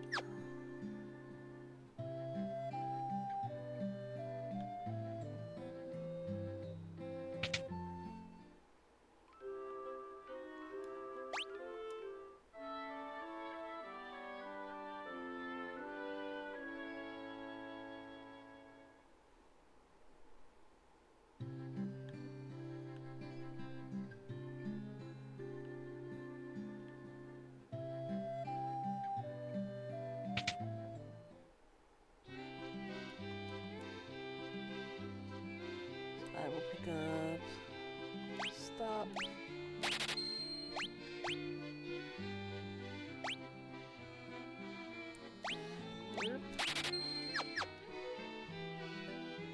then for her, no all, or dispels, no all. I feel like when I've had the spell, it hardly ever worked on any enemy it was worth casting on. Other magic shops.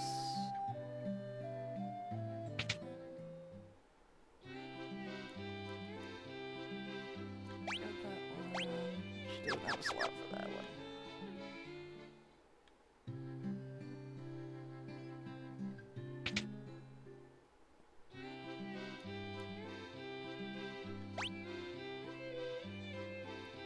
Electrifies one enemy.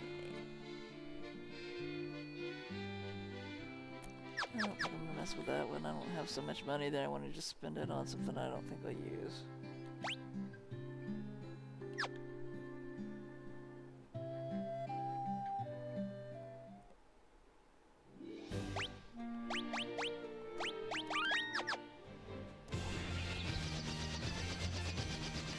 Alright, so our next destination is the Mirage Tower.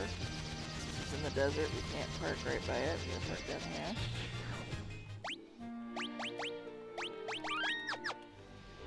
And cross the desert.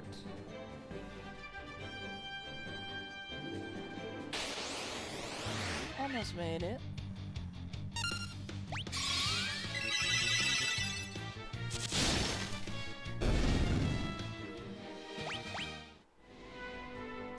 Sandworms seem like they're probably a reference to the Doom series. Really, nothing happened to justify using a tent, so we'll just save and then head in.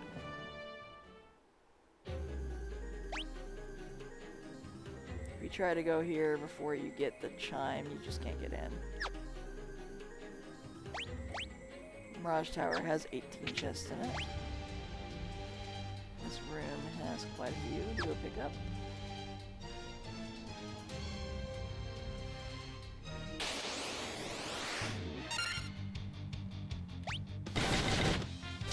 Enemies start to ramp up in difficulty in this tower.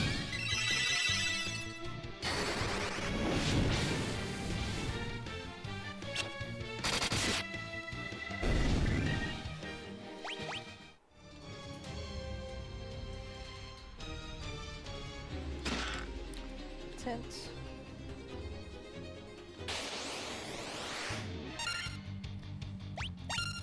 quite a few of these robot enemies. I'm gonna go ahead and switch to using the gauntlets to cast thunder magic. Usually mechanical enemies are weak to thunder in the Final Fantasy games. Not always. These guys seem like they're just gonna run away.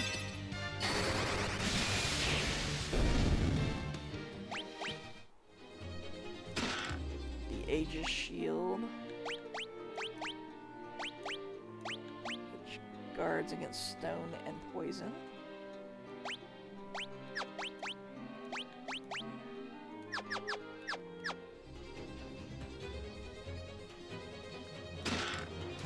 Money.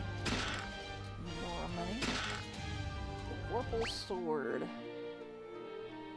I don't think anyone can equip that.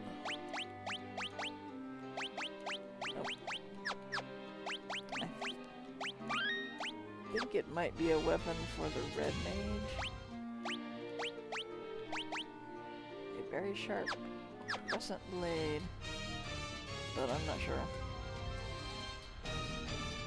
I remember the Vorpal Sword being mentioned in the remake or reimagining or whatever you want to call it of Alice in Wonderland. But I don't know if it's originally from there or if that's something they added to the story, because I've never actually read it. Or watched the original animated movie. But in the Johnny Depp movie, the main character uses the Vorpal Sword to fight whoever the bad guy was, I've forgotten. I think the Healing Helm does the same thing as the Healing Staff. Cast heal when used. And I don't think anyone can equip it as a helm.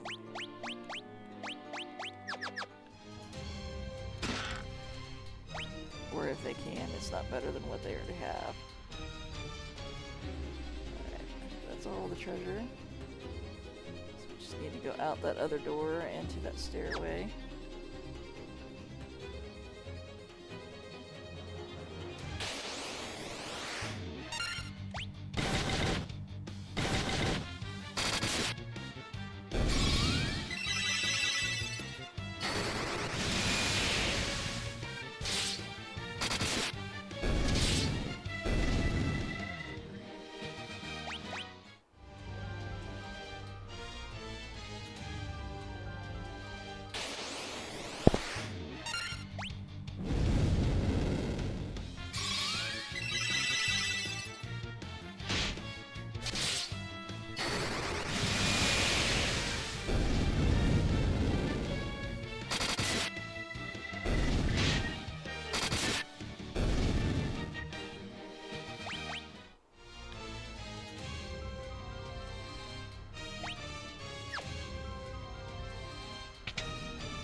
Here on the second floor.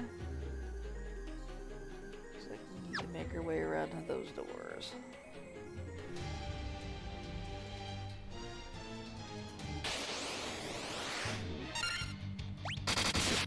And we have some undead enemies.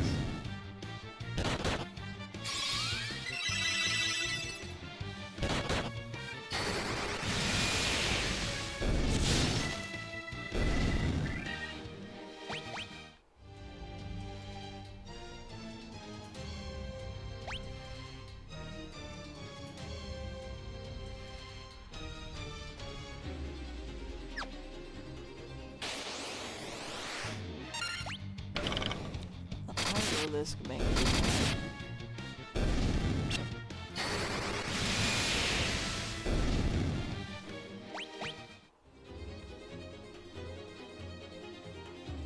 We should have a pretty good amount of protection against those enemies at this time, since we've got the 2 ribbons plus Aegis Shield.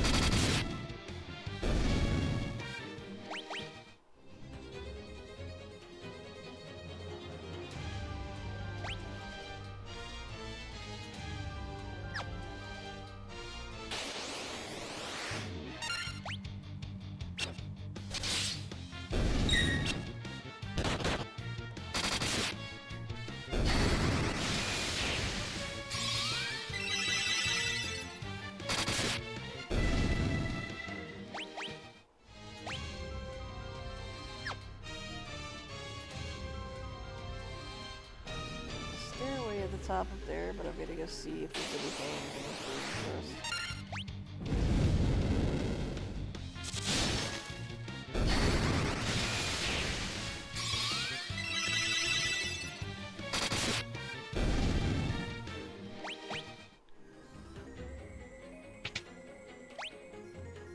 There's some more treasure chests. Money. Money. Force hammer. That cast thunder when used. I don't know if anyone can equip it. It's an upgrade for our white mage. More money. And money again.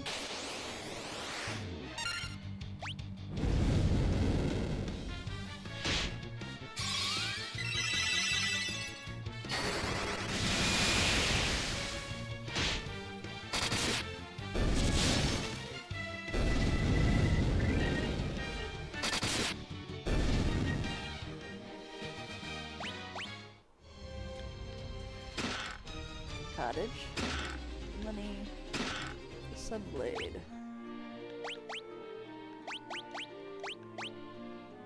Sunblade is effective against the undead.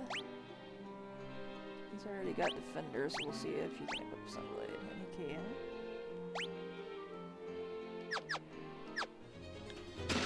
can. Money, and dragon mail.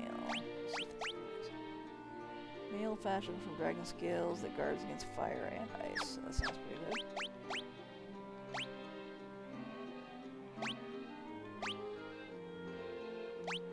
We can't equip it, so I guess we'll put it on our knight.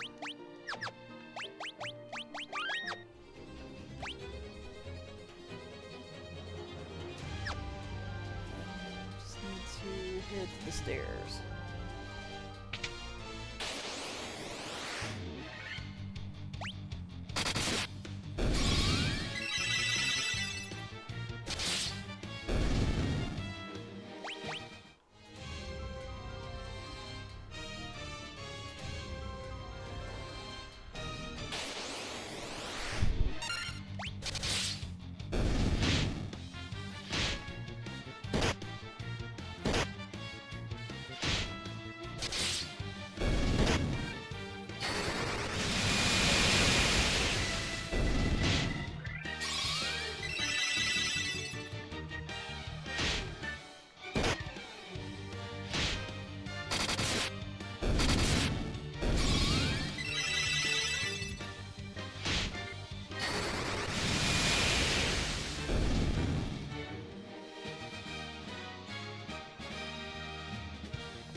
Our friend left on a journey to the west.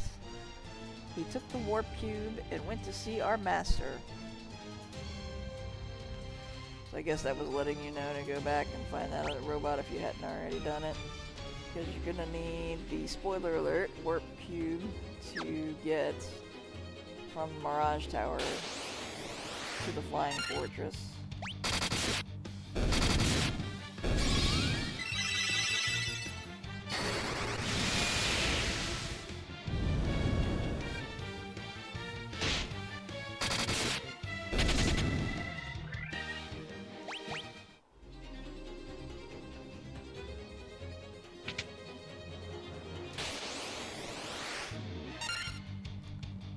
Take out the blue dragon here.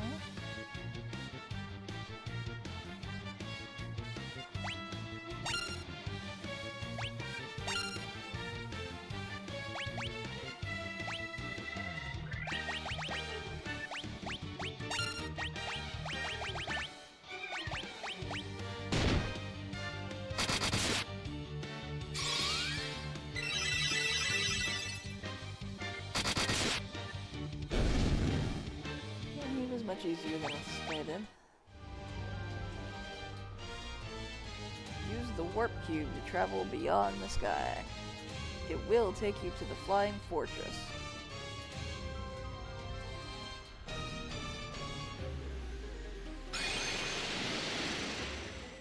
probably should have checked to see if I got all the treasure chests before I did that. Oh well. I can go back right now. Yep.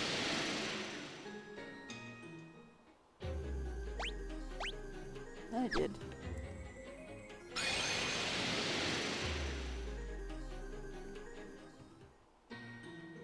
Alright, the Flying Fortress has 33 treasures. And all of the floors are kind of shaped like this. We have several separate little rooms. And then one that has one place where there's a stairway. So it looks like there's treasures in all the rooms, so we're gonna have to go pick those up before we move on. A lot of the treasures in this dungeon are repeats of stuff that we already have. I'm gonna go get them anyway.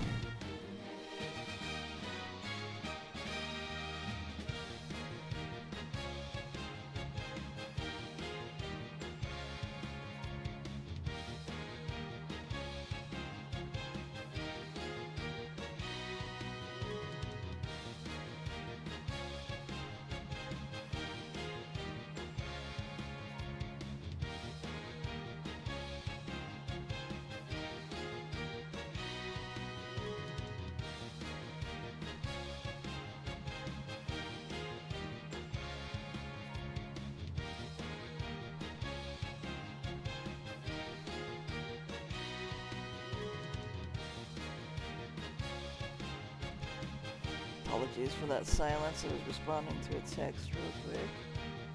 Actually, I need to see what these missed calls are too. Does it look like anything important? It's not. I can't hear my phone ring when I've got this headset on.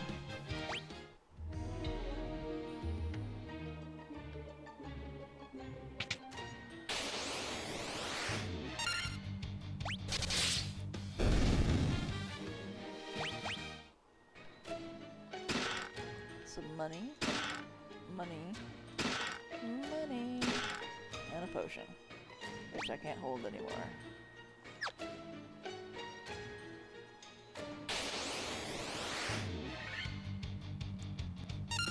Black swans in the house. Looks like they're pretty resistant to physical attacks. But that magic can take them down. Since we can take them all out with that one cast, I don't see any reason to switch the others to something else. Technically, I could have my fighters use one of the items to also cast magic spells, but it doesn't seem to be worth the trouble.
Some more money.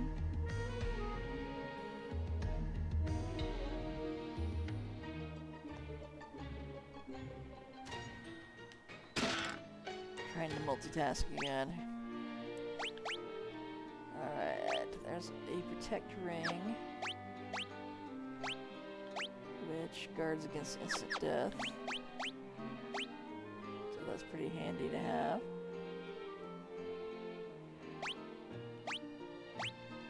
Since these two just have these puny leather gloves, we'll go ahead and let her have the protect ring. Some money, and another healing helm. There's one more treasure chest to pick up down there.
Razor, which casts Scourge when used.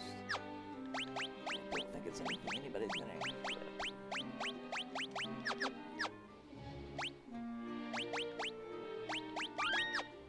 That's all the treasure on this floor, so now we need to head for the stairs. Evil Eye makes another appearance. It's just as easy to take down as he was before.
Instead of having stairs, this dungeon actually has these little ball players.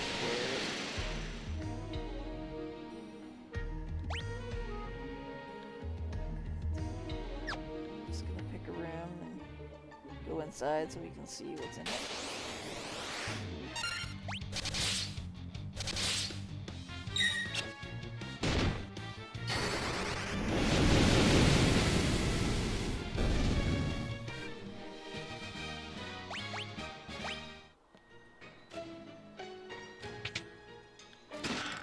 Cottage and Mithril Helm.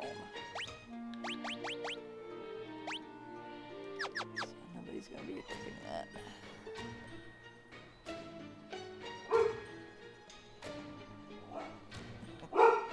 The dog just woke up from her nap barking for some reason. What's the matter, Raven?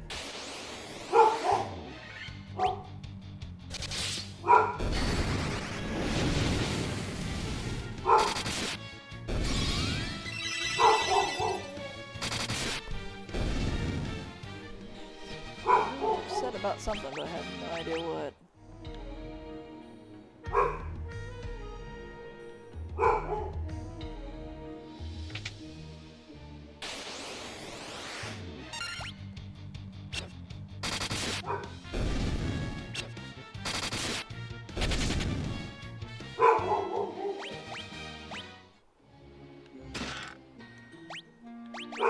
Some diamond gloves, he's already got those.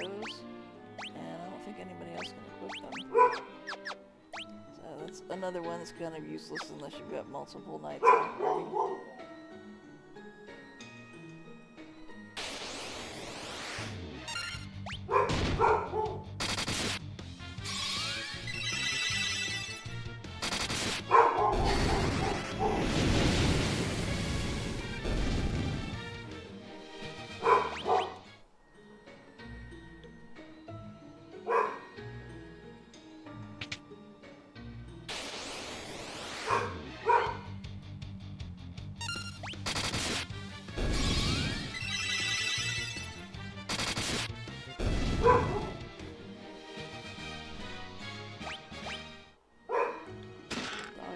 Barking our little face off over there.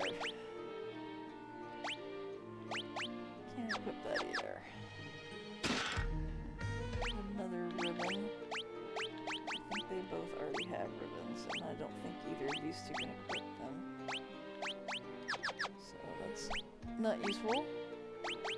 Other than I guess I could probably sell it.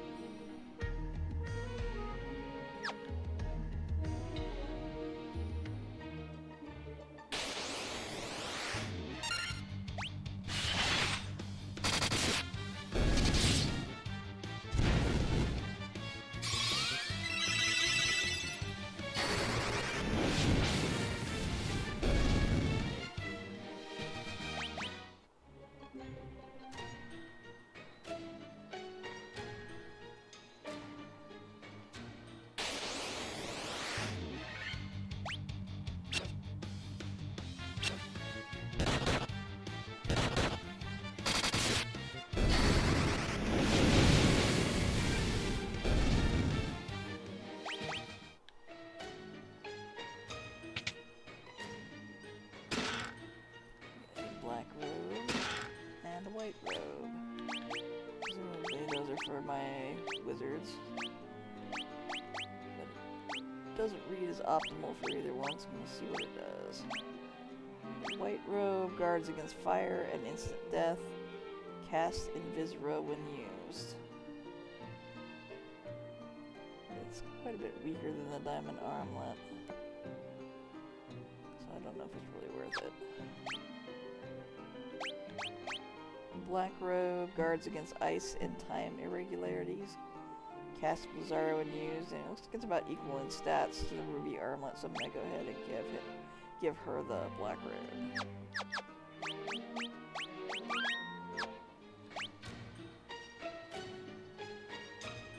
So over on the southwest corner, there's an item that used to be kind of easy to miss because I'm pretty sure this game was originally released, or maybe it was a previous version that I played, I'm not sure. The map didn't show you that the item was sitting on the floor in it, it just looked like an empty room, so I skipped over it. And then I had to come back and get it. But now you can clearly see, well, you could if I was still inside there, that there is something sitting on the floor in there. And again, spoiler alert.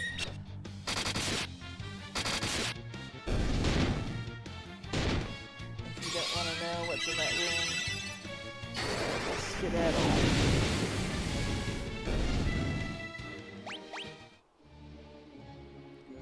Because we're about to find out.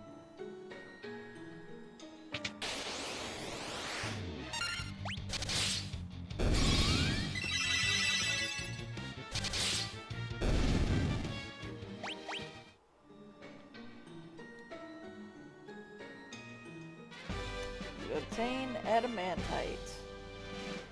I'm not sure what the original reference for adamantite is. My only familiarity with it outside of the Final Fantasy series is that it's mentioned as being what Wolverine's claws and skeleton is made out of in the X-Men series.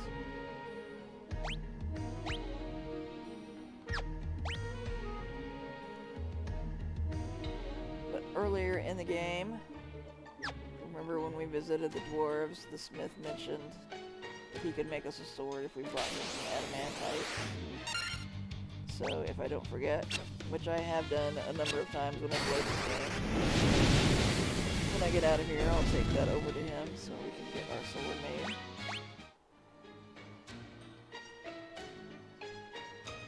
think there's also an achievement tied to doing that.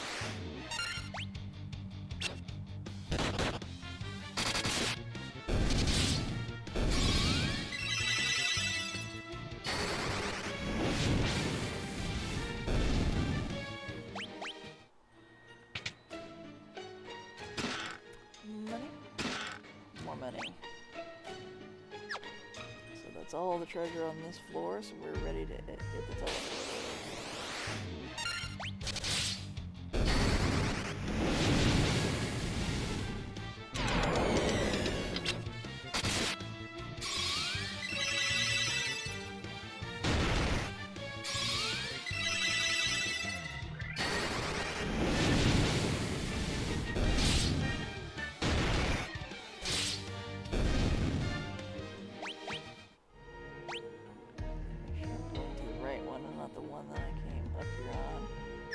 At the bottom is where I need to go.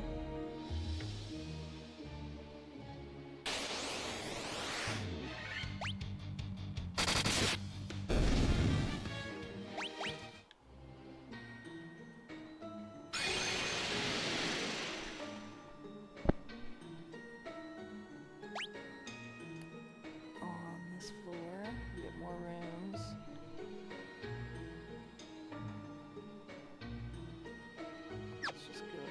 Top first.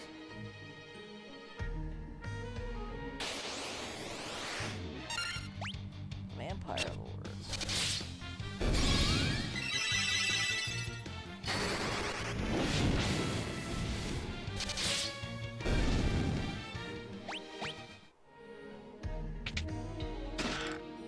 Cash. Potion. No cash. And another protect ring. I will give that to our black wizard.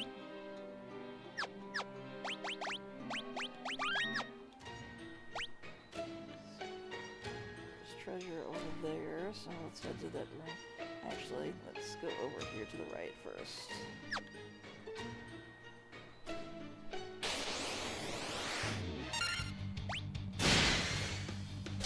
That.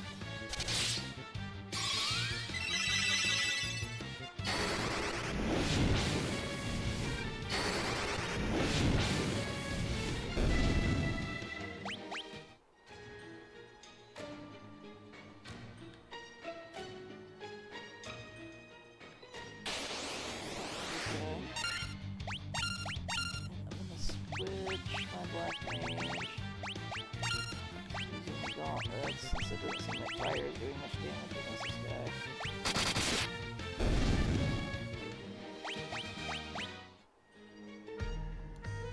From this observation window, you can look out on the entire world.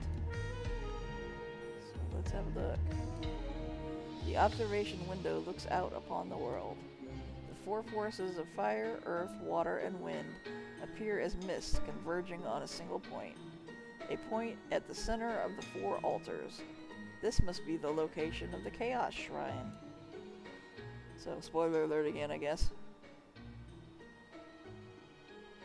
And you can see that the energy seems to be pointing at the Chaos Shrine, where we previously fought Garland at the beginning of the game.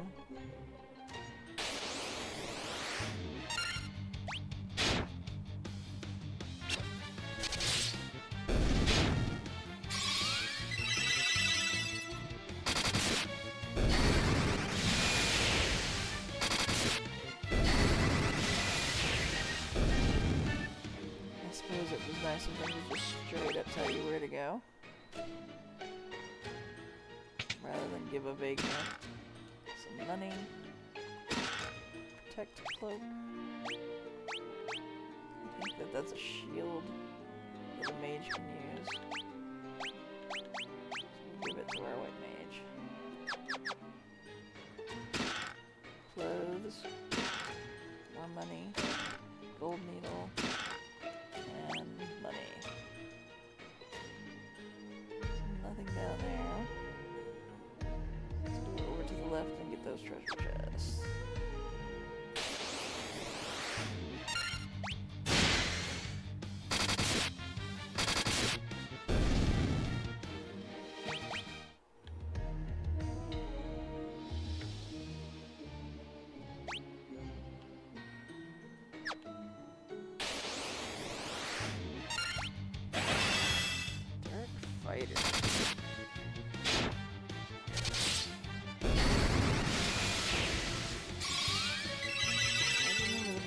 not being as problematic as the Dark Wizard, but I could be wrong about that.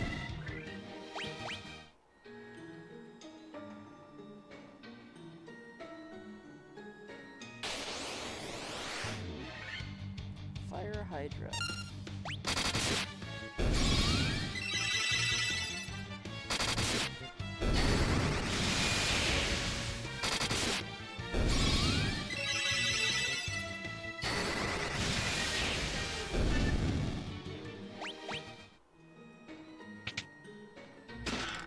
Money, gold needle, money, and Sasuke's blade. Small katana used by ninja, so let's try to give it to the ninja. And it is an upgrade over the sun blade, so we'll see if he wants sun blade. He does.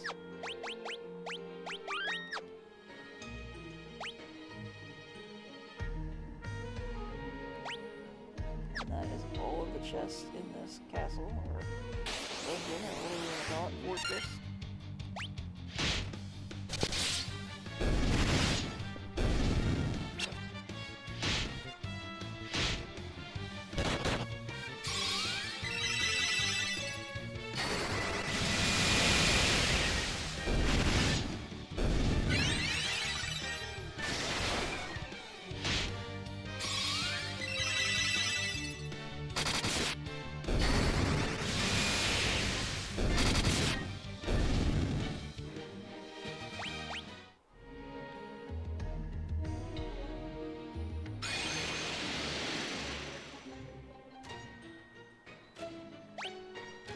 This is another kind of a puzzle to solve in the original version of the game.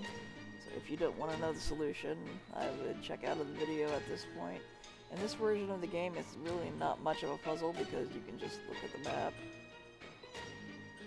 And you can see that it's marked right there. So you just basically need to go up 2 and then 2 to the left. But all of the floors look the same, so it's kind of... In the original version, it was easy just to wander around and figure out what you're supposed to do, whether you can go looking anywhere. So you figured out the pattern.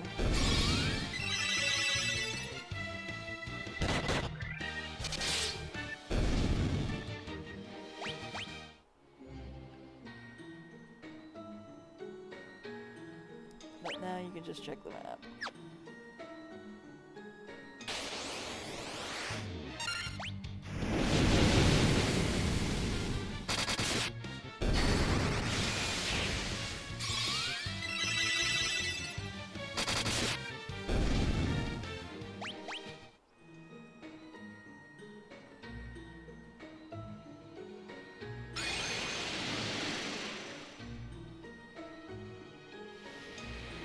Another spoiler alert, if you're trying to get the bestiary achievement, or you just want to do some leveling up, there is a rare encounter on this floor. It's pretty difficult to beat, particularly at this stage of the game. And it also grants a lot of experience and I think money. Experience for sure if you do beat it. But usually most of the guides advise people to come back and do this one after you finish the end game, because it is probably the most difficult fight in the game. And it's also a very grindy encounter.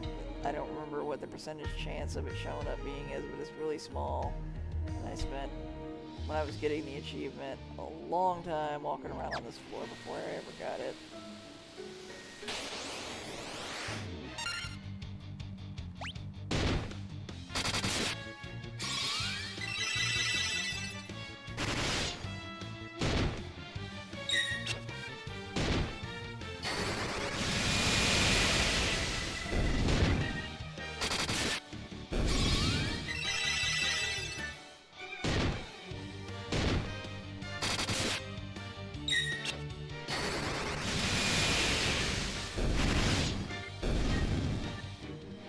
If I need to grind for the last battle, I just do it in the last dungeon.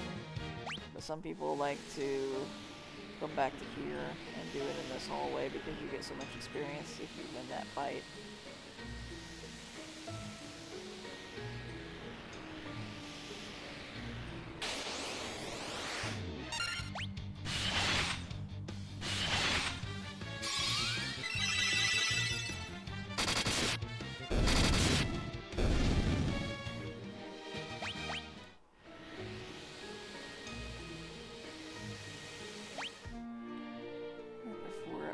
get this one off. Go ahead and quick save. Might as well go ahead and heal. Everybody up. Sure, just him.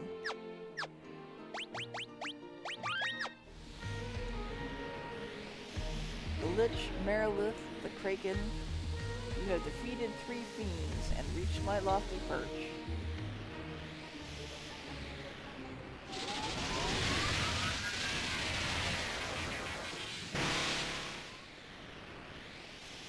All the better. May the image of Tiamat, the Fiend of Wind, be the last to burn in your eyes. Tiamat is also something from somebody's mythology, but I don't know whose.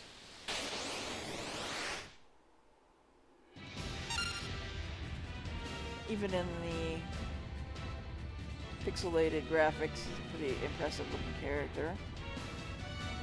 So, attack. Don't remember him being particularly weak against any one magic spell. Have her.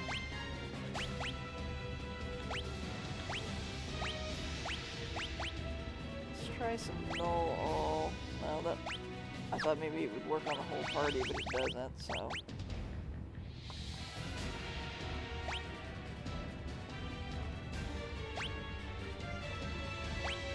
Throw Proteer out on everybody instead.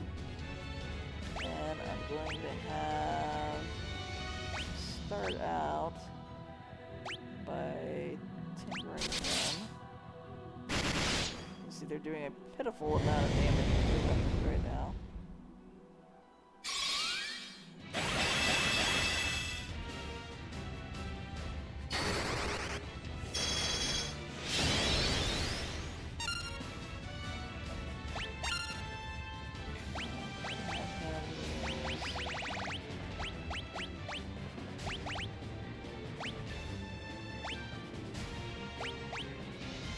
Giant's gloves, cast Saber on himself.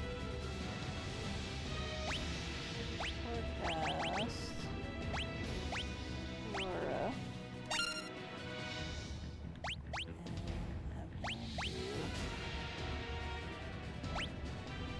Let's do haste.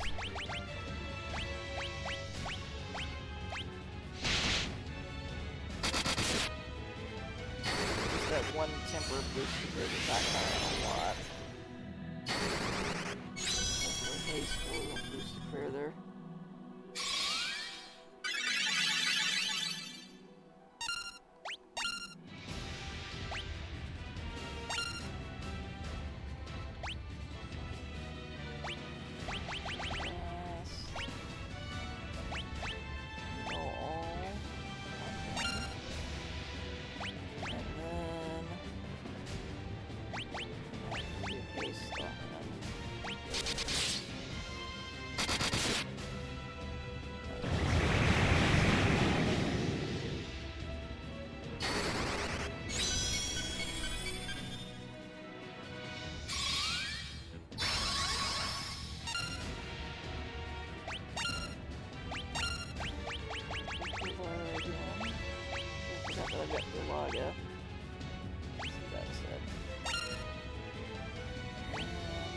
My 2 fighters are now doing decent damage. I'll try casting Flare and see how that does.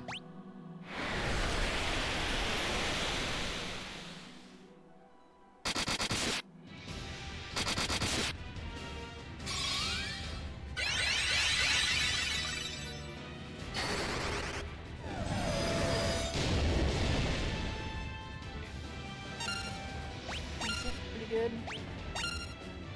Not mind-blowing, but pretty good.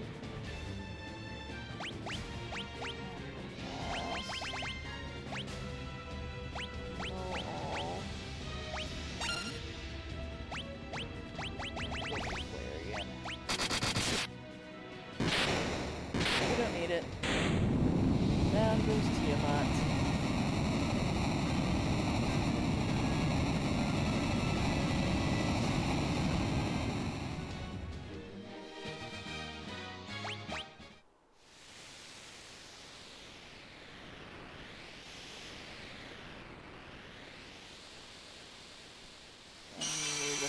pistol. And restore the pistol of wind.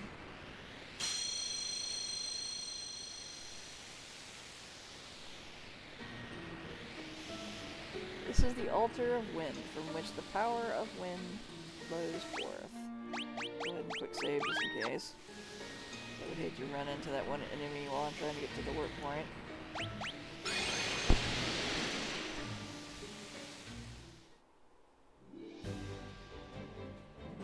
Alright, so there's really one thing left to do, which is to return to the Chaos Shrine.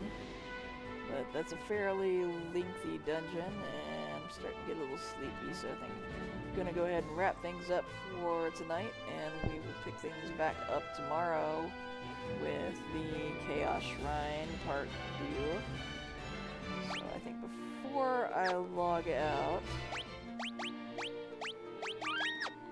I'm going to go ahead and stock up for the in-game so that I can just go straight to fight when I get back tomorrow.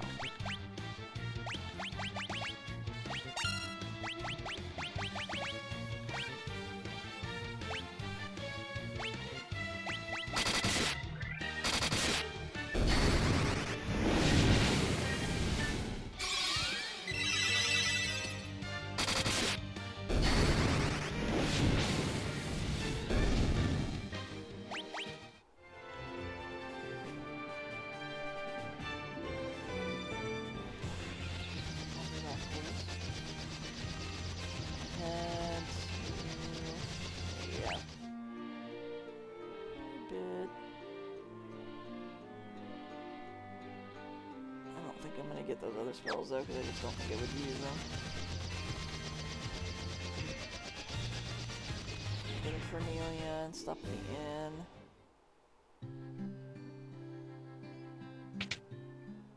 And then we're just gonna go ahead and max out any items that aren't already maxed out.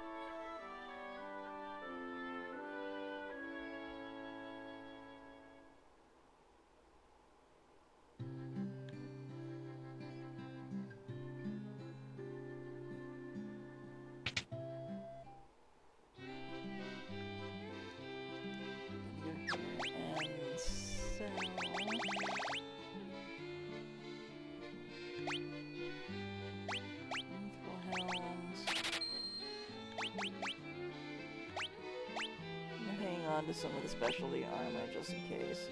I don't think we'll end up using it, but don't really need the money that badly at this point.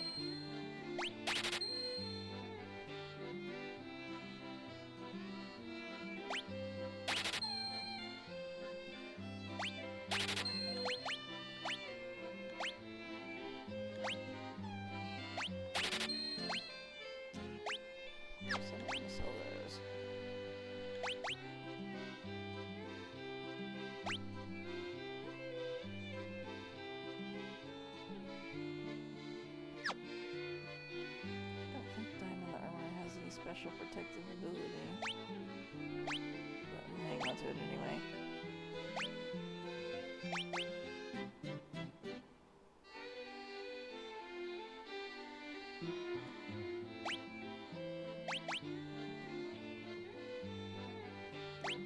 Since somebody can equip the other ribbon, we'll go ahead and sell that.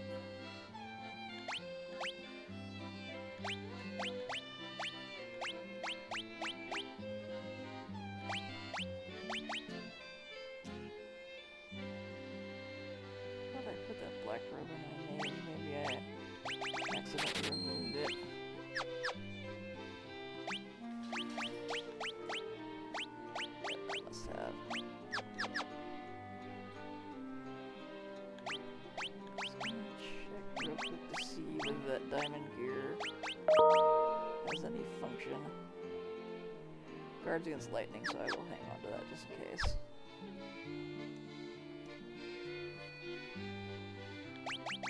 So we'll go ahead and max out these other items that probably won't end up using, but we'll end up with a ton of money that we really have nothing to spend on. Might as well.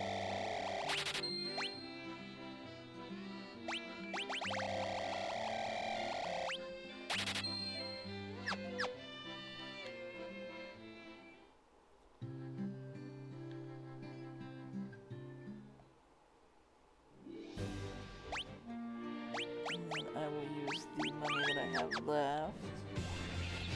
Go back to the caravan and buy some of those tonics. And then if I get to the end game boss and it's not going well, I can always hop back out and buy more because I'll acquire quite a bit more money in that last dungeon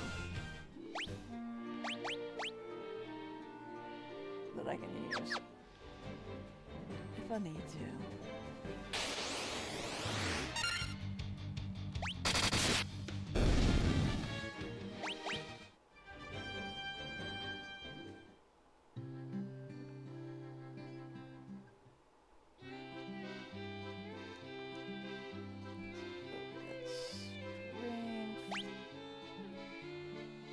HP, defense, agility.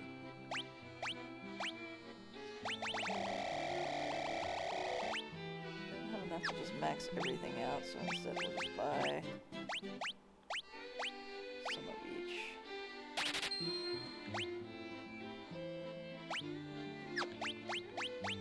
I'm honestly not really sure how much you even do.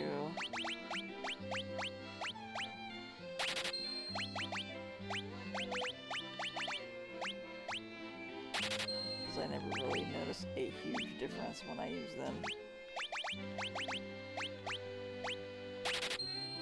But I'll go ahead and buy them anyway.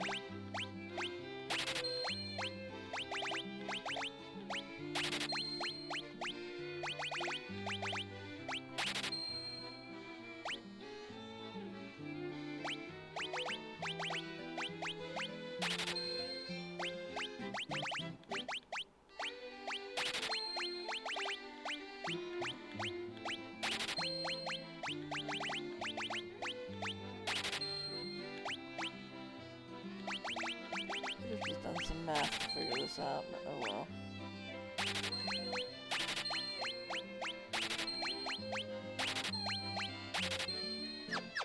Alright, so we've got a fair amount of those things. Probably more than I would use in the duration of that last battle.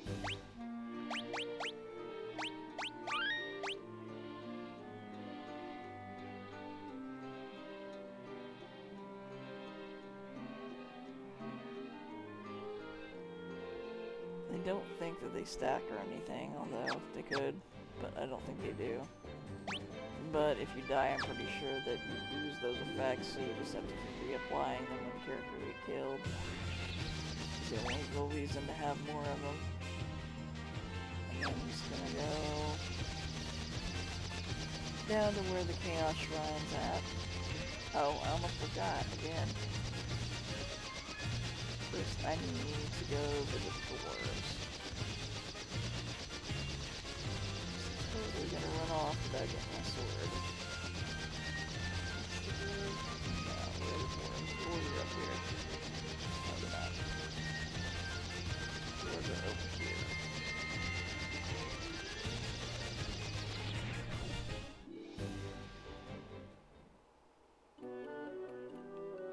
So let's go see the smith.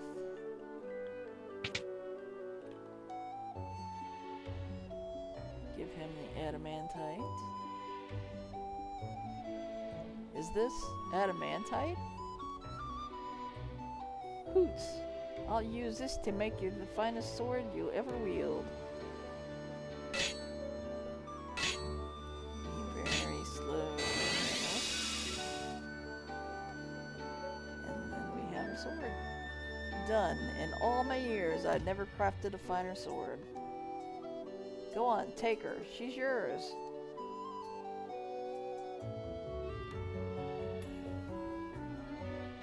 You obtain Excalibur, which is obviously the legendary sword from the King Arthur stories.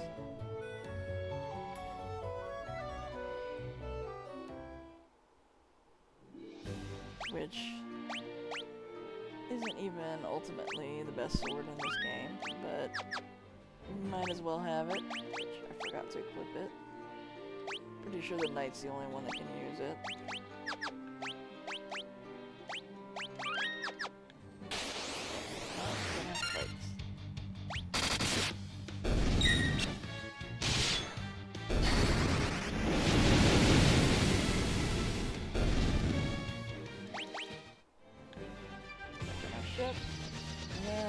go park by the Chaos Shrine. Sit down right there. Save the game. And that'll be it for tonight. I will see you tomorrow for the final dungeon of the game. Thanks for tuning in.